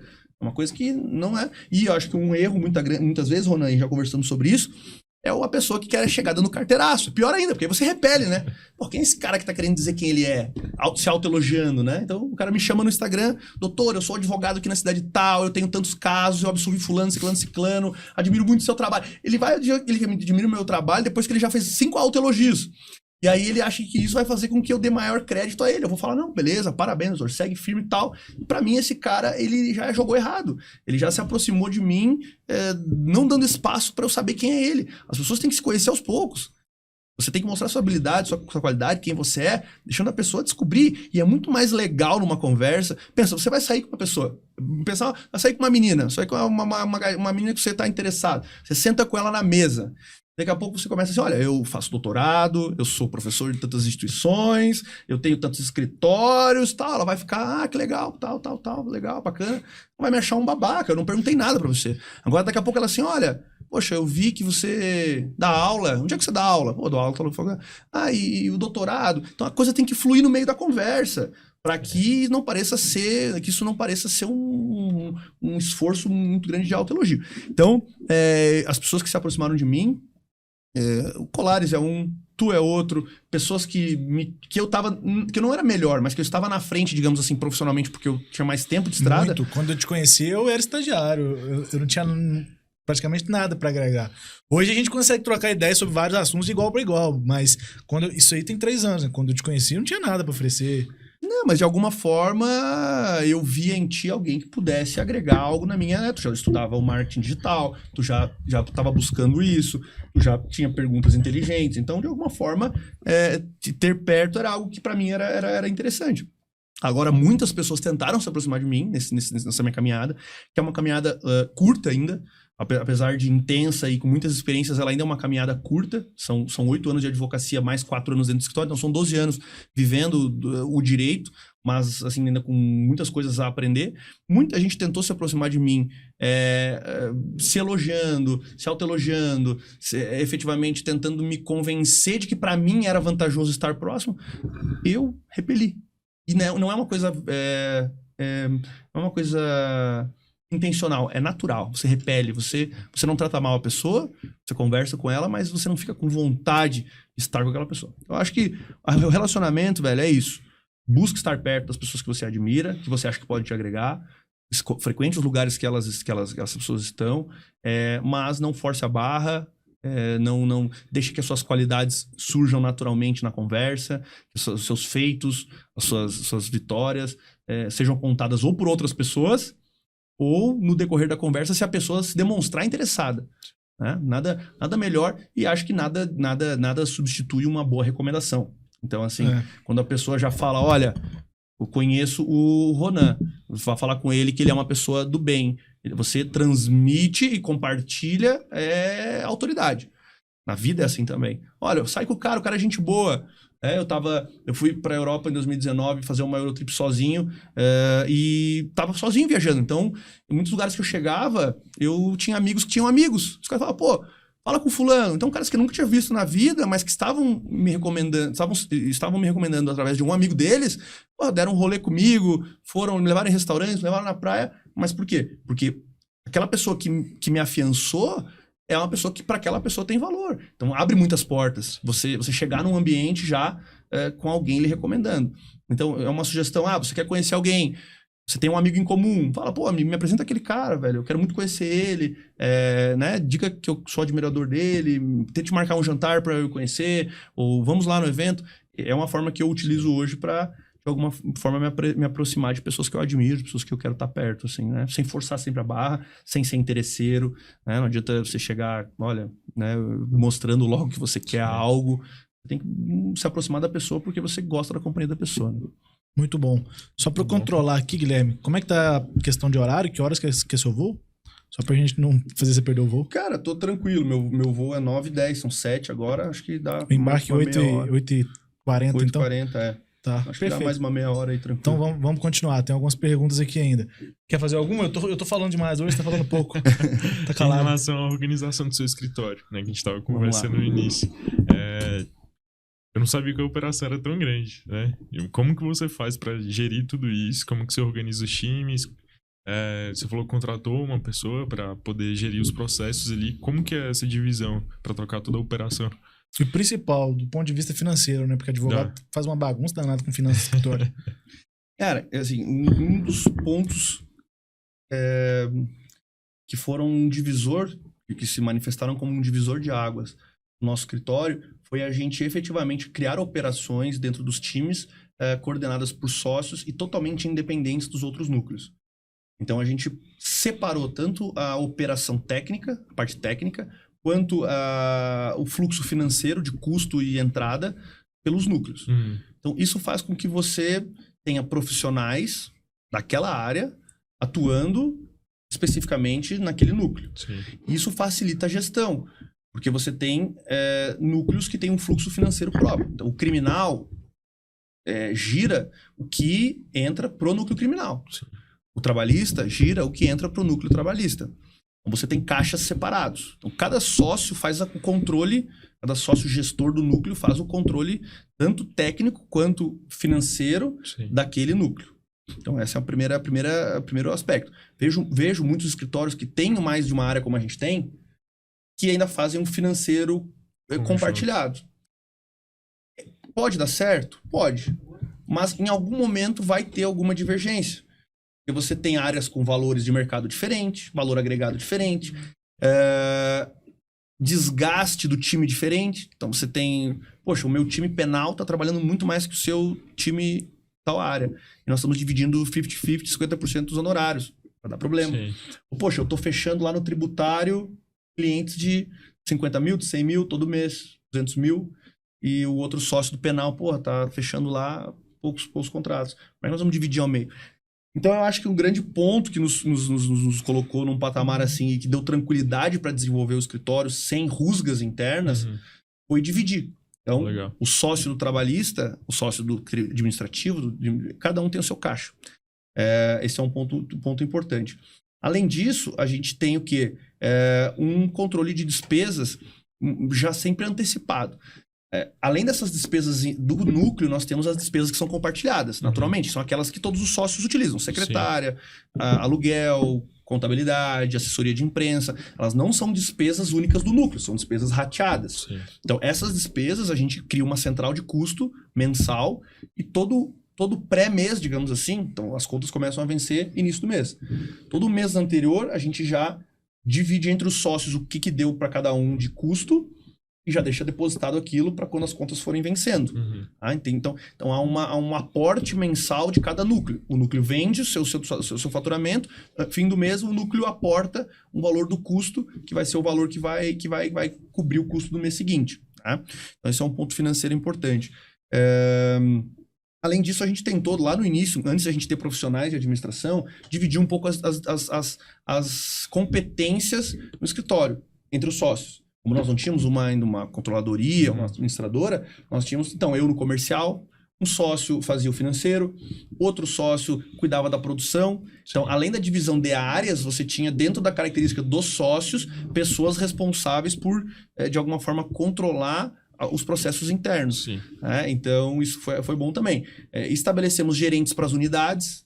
Então, quando nós abrimos unidades, nós tínhamos um sócio local que coordenava aquela operação. Legal. Então, cara, de modo geral, funciona muito como uma empresa, assim, com um custo fixo mensal, com uma divisão de percentuais. A gente criou, até ontem estava conversando, acho que com o Elias, que é um amigo de Fortaleza, do Ceará, e a gente estava conversando sobre isso. Ele falou, porra, é muita comissão, é muito percentual, vocês têm percentual para isso, percentual para aquilo, mas é algo que foi se construindo e já ficou automático. Então, por exemplo, alguém me procura para uma área que não é a minha do meu núcleo. Eu já sei o sócio que eu vou passar e já sei a comissão que eu vou ganhar daquilo. Então, eu faço um esforço de venda, de conversão, ainda que eu não vá atender. Então, vamos dizer que o Rona me liga, Guilherme, eu quero fazer uma demanda de direito de família.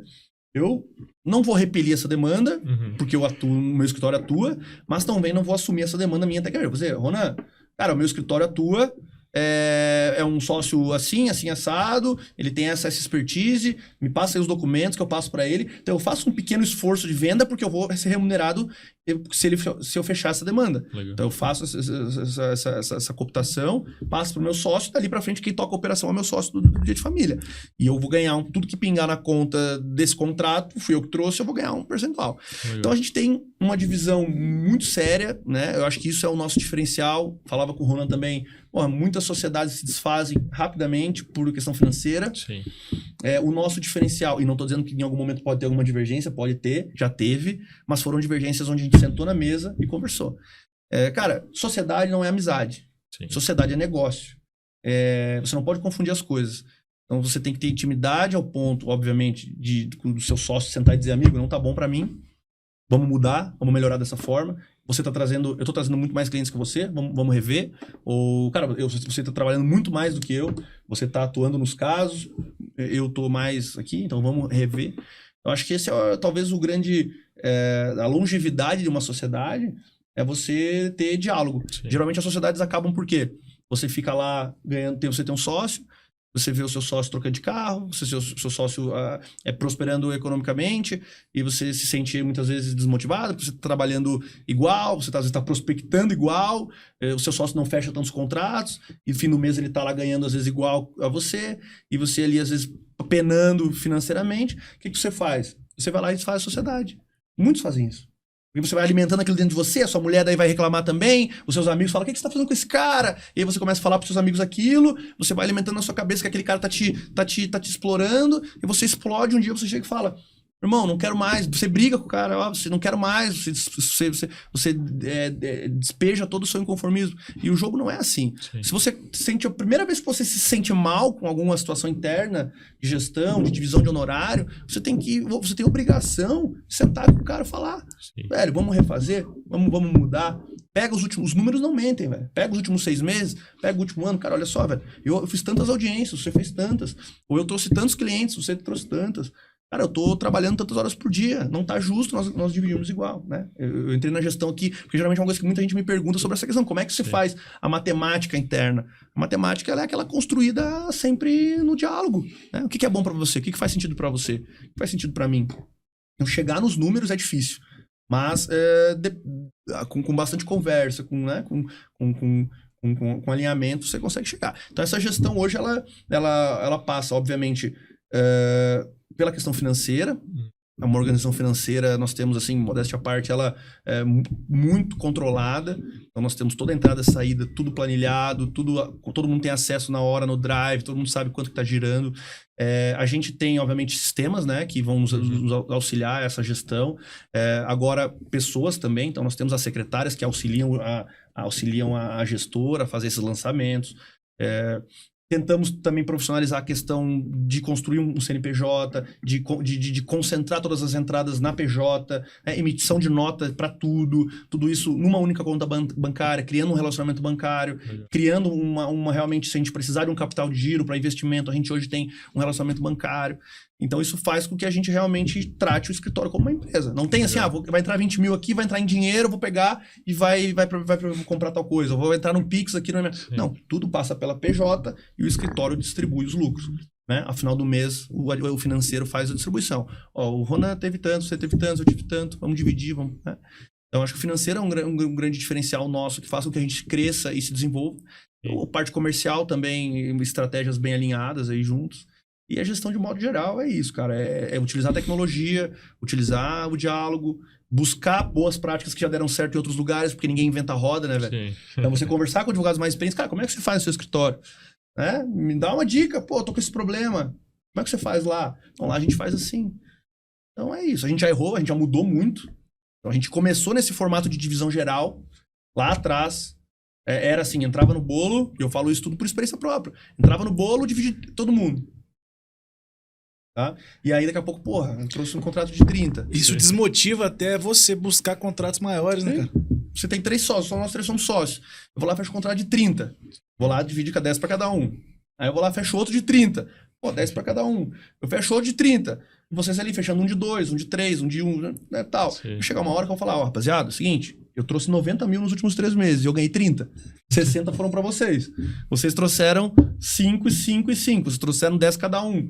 Eu tô perdendo, né? O teu carro, a tua viagem tá sendo paga pro meu processo, meu cliente. Como é que a gente resolve isso aí? Vamos estabelecer então um percentual de prospecção. Quem trouxe, tira tanto de indicação, o restante vai pro bolo. Ok, pode ser. Sabe? Como é que faz sentido pra ti? Porque as pessoas, velho, geralmente elas sabem o que tá acontecendo. Sim. A pessoa não fica ignorando, ela sabe que ela tá trazendo menos, ela sabe que ela tá produzindo menos. E se você chegar e sentar e conversar, só se o cara for muito mau caráter ou tiver uma visão deturpada do que tá acontecendo. Sim. Mas a tendência é que o cara fala, não, realmente, vamos rever. Só que a maioria das pessoas não fazem isso, o cara briga. Vai chegar lá, tá puto da cara, porque ele fica alimentando aquele negócio interno. Esse cara tá, porra, tô trabalhando que nem um cavalo, que esse cara tá ganhando dinheiro comigo. Aí o cara fica puto porque olha no Instagram, o cara no restaurante, cara, pô, esse cara que tá pagando isso aí sou eu. O cara começa a criar esse ódio interno do sócio. O cara não suporta mais o sócio. O cara chega no escritório e não fala com o sócio. Mas não é uma questão que aconteceu um problema. É porque ele se sente mal com aquela sociedade. Então a parada é essa, você sentar e resolver. Tá no papel. Uma das coisas que você falou sobre o comercial. Quando você fala sobre o comercial, na empresa tradicional, me vem à cabeça Inside Sales, né? Tem um closer, tem um SDR. Como que é isso dentro do escritório de advocacia? Como é que é o seu método de prospecção? Como que vocês fazem isso? Cara, o comercial, quando eu falo dentro do escritório, são as estratégias tanto para trazer novos negócios, e que vai ser desde do relacionamento pessoal, que está dentro do comercial. Então, os eventos, as palestras, as viagens, essa construção que dentro da advocacia vai fazer diferença. E também as estratégias virtuais de prospecção. Né? Então, o Ronan fala muito sempre isso. O meu Instagram, ele não é um Instagram que eu utilizo agressivamente para gerar conteúdo ou para gerar uma captação direta. Mas, divulgando as minhas atividades normais, eu gero autoridade e pessoas que me seguem. Consequentemente, essas pessoas me trazem demandas, né? Sim. Então, o nosso comercial hoje, ele tem muitas frentes. Dentre elas, por exemplo, o próprio posicionamento, né? Dentro do próprio mercado. A gente, recentemente, está tentando algumas estratégias um pouco mais agressivas de tráfego pago, para se posicionar também na internet, porque a gente vê que tem um cliente que está flutuando e procurando demanda na internet. Ainda que eu seja um pouco nesse ponto resistente por entender, e falávamos sobre isso hoje, que o melhor cliente não é aquele que busca o advogado, sobretudo aquele que estatua em áreas muito específicas como penal na internet. Pode acontecer, acho que é algo que não é a regra. Pode ser que um baita cliente esteja procurando um advogado no Google, pode ser, mas a tendência é que aquele cara que tem uma capacidade financeira alta, ele vá buscar advogado no seu relacionamento. É uma tendência. E isso, óbvio, não é uma metodologia sem erro, né? É uma percepção minha. Estatística, né? Estatística. Eu acho que para outras áreas que a relação pessoal entre cliente e advogado ela pode ser menor, você tem mais fluxo, né? Então, o consumidor, previdenciário, trabalhista, talvez são demandas que você consiga ter uma prospecção, às vezes, muito positiva na internet. Sim. Você bota ali, advogado trabalhista. Daqui a pouco vem uma demanda trabalhista milionária por um cara que não tem noção do qual é o tamanho da demanda dele, bota ali advogado trabalhista, você fecha uma ação que pode dar 100, 200, 300 mil honorários.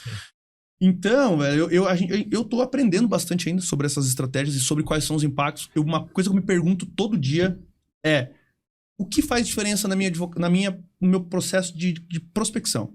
O que vende? Né? E isso é o dilema de todo escritório. É o meu escritório? É o meu posicionamento como professor?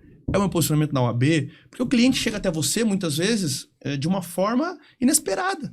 Alguém que você trocou uma ideia no bar, gosta de você, e na semana que vem alguém procura ele por uma demanda penal, ele lembra de você, olha, pô, cara, vou te passar essa demanda, você fecha uma demanda de 100, 200, 300 mil reais por uma conversa. Então a advocacia talvez seja uma das áreas, e eu já conversei com muitas pessoas das vendas, muitas pessoas do mercado que aplicam muitos métodos no varejo, em outras empresas, o cara vai dizer, a advocacia é uma coisa que tem muita dificuldade para você estabelecer um método. Sim. É difícil. Você lida com pessoas, você lida com, né? Enfim, então hoje a gente tenta o que, assim, basicamente? Manter um posicionamento constante nas redes sociais dos sócios, nas redes sociais do escritório, ter um posicionamento na imprensa constante para valorização da marca, não para uma prospecção direta. Um site institucional bem alinhado, né? Um site institucional que quando o cliente nos procura, ele entende qual é o tipo de advocacia que a gente quer propor. E, enfim, de um modo geral isso. Agora, o marketing digital também. E a pessoa que cuida da nossa assessoria de imprensa, ela cuida da nossa rede social. Então, ela tá ali constantemente atualizando. Basicamente é isso, cara. Ainda sei que tenho ainda muito a aprender, né? Numa perspectiva comercial. Mas também, hoje no nosso escritório, a nossa ideia também não é expandir muito a venda. Sim. Né? Não é se tornar um escritório de massa. Então, a gente tenta chegar num equilíbrio em que eu tenha receita. E aí a gente faz esses movimentos comerciais. Como eu falei antes, o próprio movimento de abrir uma unidade é um movimento que faz parte da estratégia comercial, né, para atingir outro público. Por outro lado, a gente vem aprendendo, e vem se desenvolvendo, se reinventando e buscando. Legal. Hoje você não tem um setor dentro do seu escritório que você chama de setor comercial ou relacionamento com o cliente, não, né? Não. Hoje eu sou a pessoa, de alguma forma, conduzo as novas estratégias no escritório. Né? Por eu estar talvez mais conectado com outros escritórios, com outros advogados, com outras pessoas, eu geralmente trago para o escritório ideias para a gente implementar. Algumas são acatadas pelos sócios, outras não são acatadas pelos sócios, algumas dão certo, outras não dão certo, e eu fico à frente disso. Com a criação agora da contratação dessa pessoa que vem para administrar, a ideia é a gente desenvolver, então ela vem para o escritório para a gente desenvolver nos próximos anos setores específicos, seja o financeiro, seja o comercial, né? Criar a partir dela, que vai ser a gestora, trazer pessoas para estarem dentro do escritório para nos ajudarem nisso. Né? Então assim, eu tenho sócios que vêm com uma pegada mais comercial, que são aqueles sócios que não vêm tanto para o produtivo, são sócios que vêm para agregar relacionamentos. Então, né, determinados sócios que entram no escritório, muitas vezes trazem já um canal de prospecção. Legal. Então, é aquele cara que não vem para escrever, ele vem para agregar, trazer novos negócios, novas relações. Então, é uma forma também de crescer. Mas no modelo de vocês, isso é interessante, porque um sócio com essa característica, ele tem autonomia para contratar um estagiário e um associado para fazer a parte técnica, pesquisa para ele, né? Então, ele não fica preso também dentro da sua sociedade. Esse modelo é um modelo que eu acho interessante. Exato, exato. E aí também tu atrai pessoas que verificam no seu escritório um local que tem a estrutura técnica para que a pessoa possa só vender. Sim. Então você tem, às vezes, um advogado que não quer estar fazendo peça, você tem um advogado que não quer estar fazendo audiência, mas ele é um cara bem relacionado, ele é advogado. Sim. Ele tem demanda, ele tem canais de buscar demanda. E se você tem, eu acredito muito na capacidade produtiva do meu escritório em várias áreas, porque eu venho testemunhando os resultados que a gente vem tendo, eu preciso buscar pessoas que se acoplem a isso e possam trazer demanda. Se eu tô lá coordenando a produção, eu preciso trazer um sócio daqui a pouco, estabelecer um percentual justo. Olha, você é meu sócio comercial, como os grandes escritórios têm feito, tem áreas de novos negócios. Então você tem uma área dentro do escritório com advogados que estão fazendo reunião, fazendo relacionamento, estão em feiras, estão viajando, estão conhecendo o mercado, estão trazendo relacionamentos. Né? Então hoje a gente pensa muito dessa forma. Essa estrutura organizacional aí de setorização é muito comum também no mundo empresarial e na advocacia não é tão comum ainda, né? Que é, por exemplo, pegando o seu exemplo, né? Divisão de núcleos, que é aquilo que traz dinheiro para dentro do escritório, e divisão de setor. Beleza, agora que o dinheiro entrou, a gente tem que ter o setor para atender. Então vamos ter um setor comercial, vamos ter um setor de relacionamento com o cliente, vamos ter um setor financeiro. Pós-venda, por exemplo, o setor que mantém o relacionamento com o cliente. Sim. Cara, os maiores erros dos advogados é o seguinte, quando o cliente está para fechar o contrato, o cara trata o cliente aqui, né? Trata aqui, responde meia-noite, responde 5 da manhã, quando tá para entrar, tem parcelas para entrar. O cara terminou, quitou o contrato, o advogado some, desaparece, já não responde mais, né? Já não dá mais retorno do processo. Isso é um problema. Porque aquele cliente, ele não vai te procurar de novo. Sim. Ele vai pensar, você é mercenário. Quando eu estava te pagando, você me dava retorno. Agora que eu terminei meu pagamento com você, você está com a demanda ainda, você não me informa sobre o processo. Então, manter o relacionamento com o cliente, criar um arcabouço de pessoas que o seu escritório dialogue constantemente, uma mala direta, uma forma de manter esse cliente aquecido, sabendo o que está acontecendo com o seu escritório, uma nova área que você abriu, por exemplo. Sim. Então, você atende 3 áreas. Você consegue planilhar durante 5 anos todos os clientes que você tem nessas áreas. Você pegar daqui a pouco, abrir uma 4ª área e mandar um e-mail para todas essas pessoas, olha, estamos com uma nova área. O cara já foi teu cliente. Às vezes ele esqueceu de ti, já resolveu o problema dele, ele te pagou. Sim. Mas se você reaquece aquela relação, mandando um feliz aniversário para ele, mandando um feliz Natal para ele no e-mail, né? ou estando com ele te seguindo na rede social, virando teu fã efetivamente, né? O cara, você tem que pensar que não é... Porque, veja, hoje muita gente se forma e muitos advogados estão no mercado, a demanda é diluída. Então você atendeu um cliente na área trabalhista, você resolveu o problema dele. Se você não tiver um mecanismo para manter um relacionamento com esse cliente, a tendência é que daqui a pouco ele tem um primo que se formou advogado e a próxima demanda ele já nem passa para você. Sim. Passa pro... Então, por que a advocacia empresarial, mensal é importante? Porque você mantém um círculo de pessoas que te procuram. Não é que elas te trazem muito dinheiro. Você tem daqui a pouco 50 empresas que te pagam ali um valor X que não é tão alto. Sim. Não é esse dinheiro que vai fazer a diferença, porque você vai ter que ter um custo, você vai ter 2, 3 advogados para manter. O problema é que o lado bom é que você tem 50 empresários que dialogam com você mensalmente. Você faz um relatório todo mês, vai lá sentar tomar um café com o cara. Ele vai lembrar, pô, minha tia teve um problema, o meu filho tá com problema. E aí é onde você começa a montar um organismo que se retroalimenta de forma orgânica e é um endomarketing, um marketing que está interno ali, você não precisa ficar indo lá na rua buscar negócio. Os seus próprios clientes fazem negócio com você, né? Então, acho que isso é um caminho que a gente está buscando, né? A gente ainda, né, a gente atende muito mais pessoa física do que pessoa jurídica.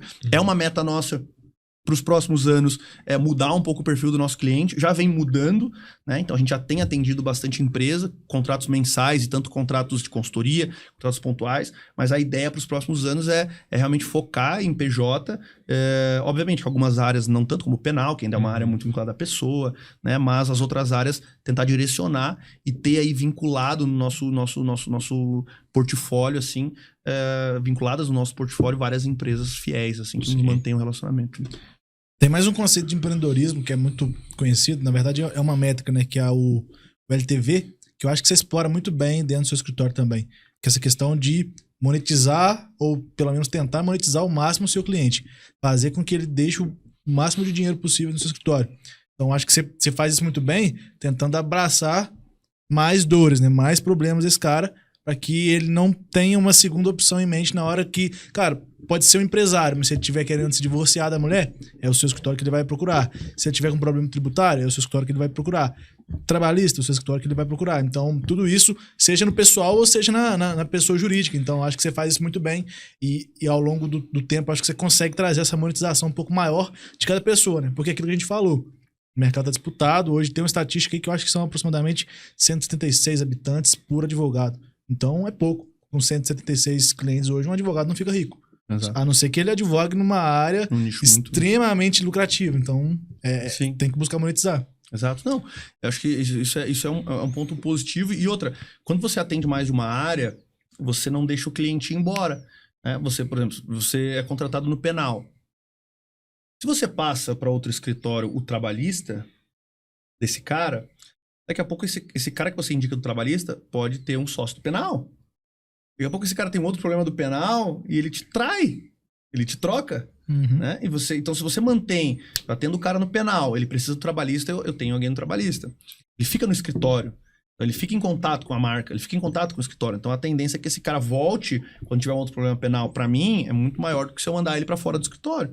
Então, óbvio, tem N interpretações sobre você ser um escritório boutique de uma área só ou ser um escritório com várias áreas. Nosso escritório tenta seguir uma seguinte visão. Ao mesmo tempo que ele atende várias áreas, como ele é extremamente nucleado, ele não perde a característica de um escritório boutique.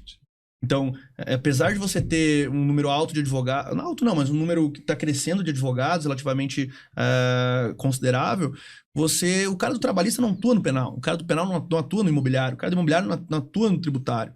Então, você garante uma atuação, ainda que em várias áreas, não chega a ser full service, porque não tem todas, mas um escritório com vários serviços, a passo que você não perde a qualidade de escritório boutique, porque você faz isso com times muito bem definidos, liderados com pessoas que estudam e trabalham somente naquela área, mantendo a característica de uma atuação nichada e boutique. Então esse é o nosso desafio. É ter várias áreas, ter vários produtos, ter vários serviços, fazer com que o cliente possa ser atendido por vários advogados do escritório, ao passo que ele não perca também, que a gente não perca a qualidade. Sim. Então, diferente daquele advogado que sozinho tenta abranger 6, 7 áreas. Naturalmente, a qualidade do serviço dele, em algum momento, vai falhar. Ele vai pecar, porque ele não vai ter condições de dominar com segurança 5, 6 áreas do direito. O arcabouço legislativo, a quantidade de jurisprudência, a complexidade das causas, as modificações interpretativas, elas são constantes. Se me dizer que o cara consegue atuar em 5, 6 áreas sozinho, é impossível. Em alto nível, ele pode fazer um pouco de tudo. Então, é diferente. Às vezes as pessoas confundem. Eu sou generalista. Não, eu não sou generalista. O meu escritório atende várias áreas, mas eu sou especialista. No meu escritório você vai ser atendido pela pessoa daquela área específica. Então, minha advocacia não é generalista, minha advocacia é especializada. É especialista. Agora, o meu escritório tem vários núcleos que vão dar um atendimento mais completo. Perfeito. Pra gente caminhar pro final e te liberar. Tranquilo, conversa boa. Queria bater um papo sobre essa questão de imagem pessoal, né? Você sofreu um problema que eu também sofri, que veio do interior, aí foi para Florianópolis, que é a capital. Já falamos daquela origem, né? A origem mais humilde. Então, como é que foi isso? Como é que você fez para construir relacionamento? E aí, pensando já mais relacionamento no mundo físico, relacionamento que traz cliente e não relacionamento dentro da própria advocacia, do próprio direito. Como que foi essa questão de construção de imagem pessoal? Então, acho que isso é interessante. Cara, eu acho que isso é algo que foi crucial para que eu conseguisse romper uma dimensão em que eu transitava. Que eu pudesse ascender para outros contextos sociais em que lá tivessem relacionamentos que me gerassem valor, gerassem causas e oportunidades, de modo geral. O ser humano, Ronan, ele se relaciona muito por identificação, empatia, né? As pessoas, elas se identificam ou se excluem quando elas veem muitas diferenças, se afastam. E quando você quer alcançar um determinado grupo, ou determinado nicho, ou uma determinada classe, você vai ter que, de algum modo, aproximar a sua forma de agir ao que se espera daquele grupo. Então, quando eu fui para Florianópolis, eu era um cara simples, formado há 3 anos, com pouco relacionamento eu tive que dar uma repaginada no meu comportamento. Na forma que eu me vestia, na forma que as pessoas se relacionavam, frequentar lugares diferentes daqueles que eu estava acostumado a frequentar, como forma de começar a me conectar com pessoas que eu queria atingir comercialmente. E também em termos de relações de modo geral, amizades e tudo mais. Então, romper com aquela lógica que eu vinha, que era uma lógica num outro ritmo, que era um ritmo que não está errado, era o ritmo daquelas pessoas daquela cidade, mas que eu não estava querendo ficar por muito tempo, e ir para um outro patamar de relacionamento me exigiu algumas ações até mesmo consideradas arriscadas. Como, por exemplo, investir muitas vezes o que você está ganhando em ir num lugar que até então era muito caro para você, se vestir de uma forma que talvez não faça muito sentido para aquilo que você vivia antes, porque você não precisava. Por exemplo, Garopaba, os advogados pouco usavam terno. Uma cidade litorânea, praia, verão é quente. É difícil você ver um advogado empacotado num terno, indo no fórum e tal. Florianópolis, na capital, os grandes escritórios, já tem um outro comportamento. Em que pese agora isso está muito em debate, né? A gravata, ter uma advocacia mais disruptiva, mais moderna, ainda há o terno como um símbolo do advogado de tribunal, um advogado bem-sucedido, um advogado de boas causas e tal. Então foi uma coisa que eu tive que implementar. Olha, eu tenho que estar sempre de terno, um terno bom, um terno que as pessoas vão ver que é um terno efetivamente... Feito pra você, né? Feito pra mim, que não é o terno que eu peguei do tio emprestado. Porque, velho, se eu quero fechar bons honorários, como é que eu vou cobrar do cara um honorário que eu entendo como justo, se eu não me apresento como alguém que efetivamente faça jus àquilo? Então, esse binômio imagem-cobrança, ele tá muito vinculado. Então, a forma com que você se apresenta, os lugares que você frequenta, as pessoas com que você dialoga, e aí a gente entra numa discussão que pode não ter fim.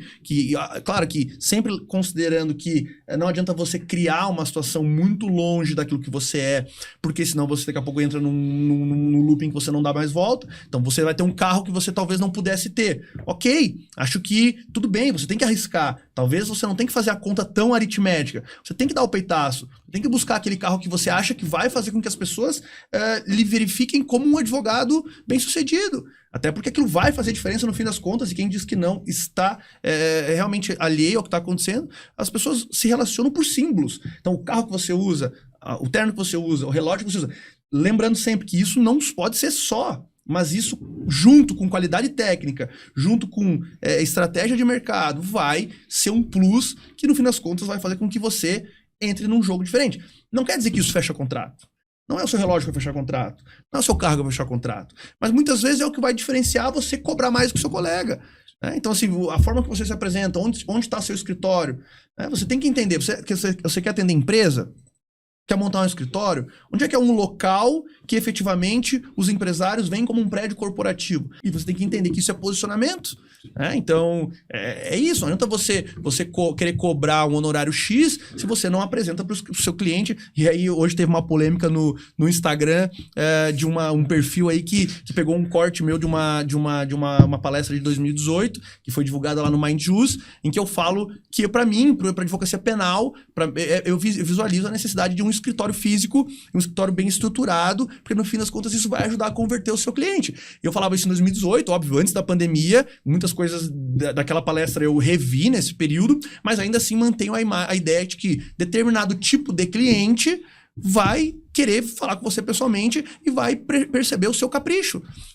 Vai querer perceber se sua mesa está organizada, vai querer perceber se seu escritório está limpo, vai querer saber se você tem uma secretária ou se você trabalha sozinho. Como é que você dá conta? Como é que eu vou lhe contratar e pagar 100 mil reais para você defender o meu filho que está preso? Se você está sozinho no escritório, tem um monte de gente aqui te esperando, um monte de papel na sua mesa. Meu Deus, esse cara vai perder meus documentos aqui nessa mesa aqui, não vai resolver meu problema. Então veja que tudo comunica. Tudo faz com que as pessoas criem impressões. Então, a questão a minha história ela é engraçada em até certo ponto, porque eu fiz alguns esforços financeiros para poder estar em alguns lugares, para poder demonstrar uma posição social que racionalmente, naquele momento, se eu pensasse dentro da caixa, eu não poderia fazer. Eu ganhava 10 mil. Pelo que eu ganhava, o carro que eu tinha, os lugares que eu ia, talvez faltasse. Eu tinha que cartão de crédito, me pegar um empréstimo naquele momento para poder viver uma vida que era a vida que ia me abrir portas para que depois eu normalmente frequentasse esses lugares. Então, eu vivia uma vida cara, até certo ponto, além daquilo que eu poderia, mas como uma forma de me conectar a pessoas que eu queria estar próximo e até mesmo porque eu cheguei em Florianópolis, eu não tinha estudado nos bons colégios da cidade, eu não tinha amigos na cidade, meu pai era alguém de uma outra cidade, não tinha família, então de que forma que eu ia me conectar com as pessoas legais, interessantes, comercialmente interessantes da cidade, pessoas que iam me agregar relacionamentos? Eu tinha que estar lá no restaurante, lá na festa, lá na balada. Isso custa dinheiro. E se você ficar pensando dentro da caixa, não, eu vou almoçar sempre naquele PF ali, que é o mais barato, que é R$20, né? Se você não pegar um dia e falar, olha, eu vou lá naquele restaurante que é R$150, mas talvez lá eu converse com o dono do restaurante, daqui a pouco eu pego e fecho um contrato. Porque eu tô toda sexta-feira almoçando naquele restaurante e tem algumas histórias engraçadas, assim, por exemplo, quando eu abri em Tubarão, escritório. Eu abri escritório em Tubarão, eu tinha me formado lá, mas quem eu conhecia eram as pessoas da faculdade, meu relacionamento, eu não tinha grandes amigos lá. E eu começo a frequentar a cidade. E aí entra naquele assunto que a gente falou de botar a unidade, mas não botar só a unidade. Usar a unidade como uma forma de você estar na cidade circulando. Então, cara, eu começo a me relacionar, ir no restaurante X, no restaurante... e daqui a pouco eu tô advogando pro dono do restaurante, daqui a pouco eu tô advogando pro cara que frequenta o restaurante. Então, esse processo de venda, ele passa muito por você, às vezes, arriscar, dar um peitaço, não fazer a matemática... Porque, ainda que você esteja gastando mais que você está ganhando, você pode, num contrato, pagar aquele esforço que você fez. Aí eu sempre digo, a gente joga pro universo, o universo devolve pra gente. Só que a gente tem que arriscar, né? Às vezes uma festa que alguém te convida pra você e você fala, não, tô cansado, não gosto de ter que ir lá aguentar gente diferente, eu gosto de falar sempre com os meus amigos, que eu tô acostumado, né? Você, não vou. Vamos lá rachar o camarote, R$1.000. Pô, não, mas R$1.000, pô, tô meio apertado e tal. Às vezes é naquele camarote que você vai conhecer alguém que vai virar seu melhor cliente, velho. Então, assim, arriscar de alguma forma, né? Sair da zona de conforto, achar que você vai fazer sempre as mesmas coisas, você vai nas mesmas festas, você vai no churrasco com as mesmas pessoas, você vai sair sempre com o mesmo casal de amigos e você acha que você vai construir uma rede de relacionamento diferente. Você tem que sair da questão de conforto, porque realmente o que é confortável? Confortável é você sair com as mesmas pessoas que você já conhece, seu amigo de infância, a pessoa que você já tem intimidade, você fazer uma social às vezes com outro casal, sua namorada fala, tem um casal da minha amiga, vamos sair, o marido dela é gente boa, vamos sair juntos. Não tô a fim de conhecer gente diferente, não tô a fim de conhecer, fazer social. Ali você perde a oportunidade, às vezes, de criar uma relação com uma pessoa que vai te apresentar outras pessoas, que vai te apresentar outras pessoas e vai gerar negócio. Lembrando sempre que não é você conhecer as pessoas pensando no negócio, mas é conhecer pessoas que vão te agregar, além de uma amizade, possibilidades de se conectar a outras pessoas, né? Então eu acho isso, velho. Eu acho que você tem que ter controle financeiro, sim. Você tem que ter organização financeira, porque ninguém trabalha bem quando você tá devendo, tá quebrado.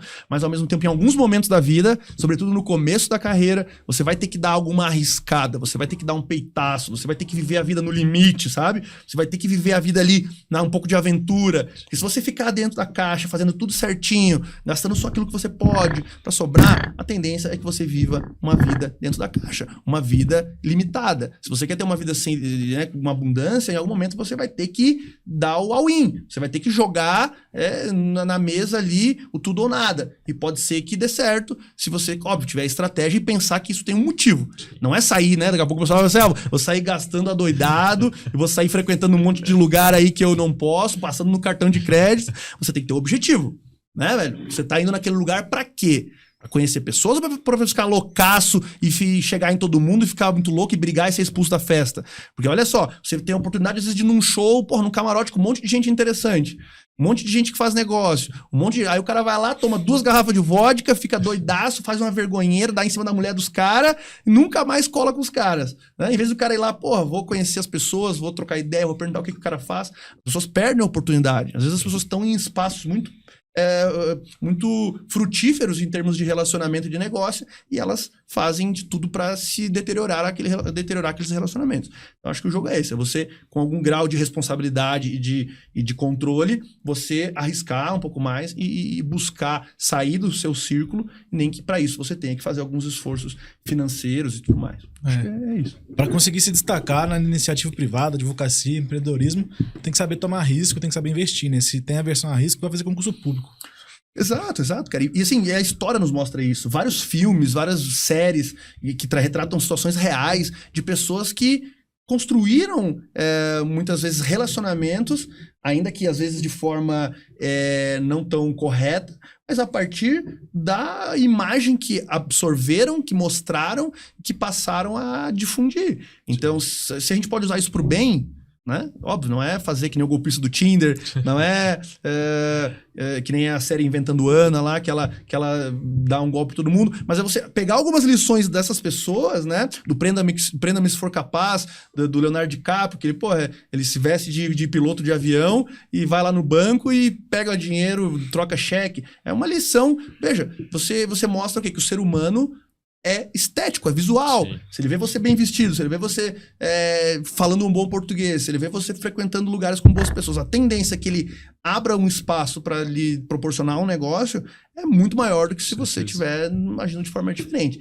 Então, a recomendação para a turma aí não é ser uma fantasia, ser um clone, não viver uma vida que você não é, mas ao mesmo tempo arriscar de algum modo e buscar um espaço aí através de comportamentos que rompam uma cultura medíocre e mediana, né? Acho que é isso. Perfeito. Uma pergunta final? Aquela clássica pra encerrar. De forma bem rápida. Quando você não estiver mais aqui, como que você quer que as pessoas te conheçam? Qual história você quer deixar? Qual legado você quer deixar para as pessoas? Cara, eu quero ser lembrado por uma pessoa que sem pedir favores a ninguém, sem privilégios, sem usar de práticas ilegais ou imorais, mudou a minha realidade, né? Ou seja, mudou drasticamente a minha realidade, que teve coragem, efetivamente, de romper com aquele ambiente que eu estava inserido, ao mesmo tempo alguém que tratou bem a todos aqueles que estiveram comigo nessa jornada, né? Os meus colaboradores, os meus sócios, que fui uma pessoa íntegra, que efetivamente cumpri com a minha palavra, que efetivamente agi de forma alinhada ao que eu falava e não fui uma pessoa demagoga ou hipócrita, né? Então, ao mesmo tempo que quero ser reconhecido como alguém que contribuiu para o direito, para a evolução do direito, como pesquisador, como professor. Então, eu acho que o dia que eu for embora desse plano, que as pessoas lembrem como alguém que quebrou paradigmas de alguma forma, que inovou de alguma forma, ainda que tenha mantido certos comportamentos que entende que são necessários lá de comportamentos antigos, então que fez essa matemática bem feita do que a gente tem que trazer da liturgia, o que a gente tem que trazer do comportamento dogmático já posto, mas ao passo que pegou isso e também transformou de alguma forma. Alguém inovador, alguém que foi um bom colega, um bom professor. Acho que é ser lembrado pelo que a gente realizou, pelo que eu realizei, pelo que eu construí, pelo que eu efetivamente mudei, né? As oportunidades para as pessoas que eu construí, as vidas que eu mudei através da advocacia, né? As pessoas que eu impactei quando fui procurado e pude dar o resultado que elas esperavam. Então, velho, eu acho que de modo geral isso, assim, quero realmente ser reconhecido pelo que eu fiz, né? Não pelo que eu aparentei ser, pelo que eu realizei, pelo que eu construí. E não em termos financeiros, não quero ser lembrado pela minha conta bancária, ou pelo carro que eu dirigia, ou pelos lugares que eu frequentava, ou isso, sabe? Eu quero ser reconhecido pela minha competência, pelo que eu realmente fiz, né? E não o que eu disse que fazia. Porque hoje a gente vive um mundo em que as pessoas não são reais, né? As pessoas são aquilo que elas dizem que são. As pessoas criam narrativas e elas, às vezes, acreditam naquelas narrativas que não são verdadeiras, e outras pessoas acreditam naquelas narrativas, e eu sou muito contra isso, velho. Eu sou o cara real, eu sou um cara de carne e osso, o que eu falo, eu faço, o que eu divulgo é o que eu realmente faço. Quero ser lembrado por isso, um cara franco, Acho que pessoa sincera, honesta, enfim, acho que já passei demais muitas coisas. Mas, enfim, de modo Muito geral, bom, acho que espero que as pessoas se lembrem de mim assim. Aqui jaz uma pessoa ética, íntegra e disruptiva. Vai estar escrito lá na sua lápide. Então fechou. Guilherme, muito obrigado mais uma vez. Tamo junto. Saindo aqui agora, né? Vou fazer o papel de seu chofer. Vou te levar no aeroporto pra te devolver pro Florianópolis. Mas te agradecer novamente. O papo foi bom demais. Tanto é que acho que talvez seja um dos maiores episódios que a gente gravou até hoje aqui, batendo papo. Então, muito obrigado. E até a próxima. Obrigado. Valeu, eu que agradeço mais uma vez, cara. Acho que falar da minha história é sempre, pra mim, muito gratificante, cara. Assim, relembrar, né? A gente às vezes esquece muitas vezes de onde a gente veio.